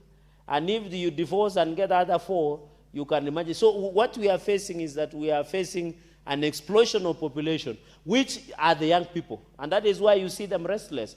Most of them are learned. They know what should be done, but they don't get the opportunities. And I think as a nation, we want to thank the president. The issue of Nyota has really gone a long way in the issue of Asla Fund, Mr. Speaker. The issue of gas in Maju. In fact, as Nandi County, we are proud, and I saw somebody chiding us that most of our community where you and come are in Australia. And we don't apologize because we value Kasi Maju. And Mr. Speaker, the naysayers who chide some of us, are they aware that the foreign exchange income from our children in Australia, from across the country, is approaching 1 trillion Kenyan shillings? In fact, it has gone ahead, coffee, tea, many things, Mr. Speaker. And therefore, what our children are, so the ones who remain, we must ensure that there is manufacturing potential to absorb our young people. Let us develop our young people, Mr. Speaker, so that we can ensure that we go to process. Mr. Speaker, finally, to my comments, corruption in this country starts through the budget and procurement. That is when corruption is being organized. So if the tendering and procurement process is tampered with, then it is corruption, Mr. Speaker. And therefore, I am happy that the committee has said within 3 months, within 6 months, 3 months, there should be a report on what really happened on this award of 2.9 billion, Mr. Speaker, and the procurement process and tendering within Kenya Power and Lighting in the acquisition of smart meters. At the end of adoption of these reports, Mr. Speaker, the 6 months, the 3 months, Mr. Speaker, we should know that how these aspects of. So I agree with the committee. Let us get report. We don't have an implementation committee, but I hope the energy committee can sit and do that follow-up. On the issue of local manufacturing and industry development, Mr. Speaker, in the 12 months, the National Treasury and NITA, and also National NITA. We have now, Mr. Speaker, in conclusion, I know my time is fast spent. We are having now TVETs. I saw one of, I don't know, there is one TVET in your county that is appearing in the national budget that is being budgeted for. Even in Nandi, we have Lesos National Polytechnic, we have Kaiboi. We should transform these TVETs as up of manufacturing, Mr. Speaker.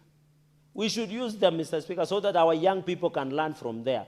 So, and I hope, Senator Kisang, when you get the feedback report, they should tell us how the National Treasury is integrating with Technical University of Kenya and Technical TVET. I know you have been a member of parliament in CDF and you have built a number of TVET institutions in Marakwet West constituency. You should be able to give us the link and how, now that Mr. Speaker, every constituency, including your constituency, Jepalungu, have 1 or 2 TVET centers, and they have a number of children. Why don't we transform those to be the hub of manufacturing so that we are like China, Mr. Speaker? That is how China has become a powerhouse, through manufacturing, everything, Mr. Speaker. And in conclusion, you know, in China, I like Chinese. When you have 20 shillings, they can do something for you for 20 shillings. When you have 1,000, they can do for 1,000. To Kenya for powerhouse in Africa and the world, we must go to the manufacturing way, Mr. Speaker. With those very many remarks, allow me to say I support this report and hope for faster implementation after the adoption. Mr. Speaker, I yield back.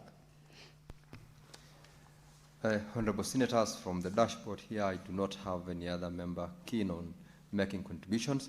I'll call upon Senator Kisang to reply. Thank you, Honorable Speaker. Honorable Speaker, I beg to reply and want to take this opportunity to thank the members of the committee, because that's a fairly old report, close to a year now, and we went round to the local manufacturers and even those who basically do the import of raw materials and assemble. And I want to agree with what Senator Jerarge has said and thank him, and also Senator Okola, because, Honorable Speaker, in that particular report, we have given recommendations and timelines when the government agencies are supposed to report back to this House and give us what they have done. Because what we have said, we need local manufacturing. Already in the ICT subsector, Honorable Speaker, conductors, basically, and also the small chips are being manufactured now by Kenyatta University in Nyeri. Assembly of laptops and devices are being done by Moi University through basically the former Rivertex and also Kenyatta University. So this Kenya Power and IBRA needs to come with this standard so that our national polytechnics and also the DVETs, as Senator Jerarge has said, they need to partner and manufacture, because this is, it's not something, you don't need to have done basically serious physics to manufacture this particular smart meters. It's very, very easy to assemble. This is something that we used to do when we were in high school, in science congress, but I don't know why it has taken so long. And Honorable Speaker, in that particular report also we want EACC. As soon as this report is adopted, we want EACC to move with speed and investigate this 2.9 billion tender that was awarded by Public Works, by an old 1950-something law. I don't know why they should have done, if they wanted, they should have done restricted tendering or selective or an open tender as the law provides, Honorable Speaker. But you know, when we were investigating, it was very difficult to get anything out of those we spoke to. And this particular company, Barre, we did not even locate their offices. So basically, it's a classical corruption case that requires EACC to move speed and put people in, Honorable Speaker, because it is unfair that Kenyans they lost 2.9 billion instead of basically getting proper meters at proper prices competitively. Because if it was an open tender, the prices would have been lower than that, 9 for single phase and 15 million for three phase. Should have been maybe 5 and 8. So I hope KPLC is listening, and they also ensure, as members have said, there are a shortage of meters, both smart and even manual meters, Honorable Speaker. And some schools have gone for several years. They already have installations. There are transformers within the schools and the communities on the last mile connectivity, but there are no meters. So they cannot energize Otherwise, you know, this is also an opportunity for Kenyans to connect illegally if there are no meters. So they need to move at speed and ensure they procure smart meters en masse. Honorable Speaker, check, there are several houses that are coming up, and without smart meters, without even meters, they'll not be able to enjoy.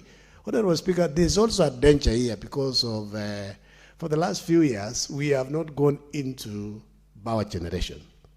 There is likelihood very soon to be shed loading because we don't have enough power, because currently, as we stand, it's about 23 or 24 megawatts, Honorable Speaker, and the consumption is very close. So basically, if there is anything small, basically there'll be a power rationing in the country. So we need to encourage both local investors and international investors to come in and generate power so that we can have sufficient power. I'm happy that at least Siaya County have agreed to set up and generate basically power using nuclear in that part of the world, because initially Kilifi had been earmarked to generate power using nuclear power, but there was a lot of misinformation until they resisted. But they'll regret later on in life that they'll have lost an opportunity, because within where the generation of power will be done, there'll be a lot of opportunities, there'll be a lot of work,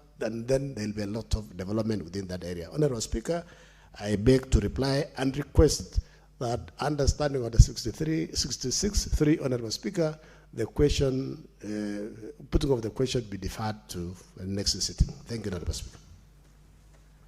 All right, Honorable Senators, as requested, putting of the question to this motion is hereby deferred to the next session. Honorable Senators, you will note that we have got a number of motions in the order paper, and I will, in the absence of the members who are required to move, defer order number 8 to number 22. I will equally defer order number 24 to 29 to the next session of this House. Shall we now rise?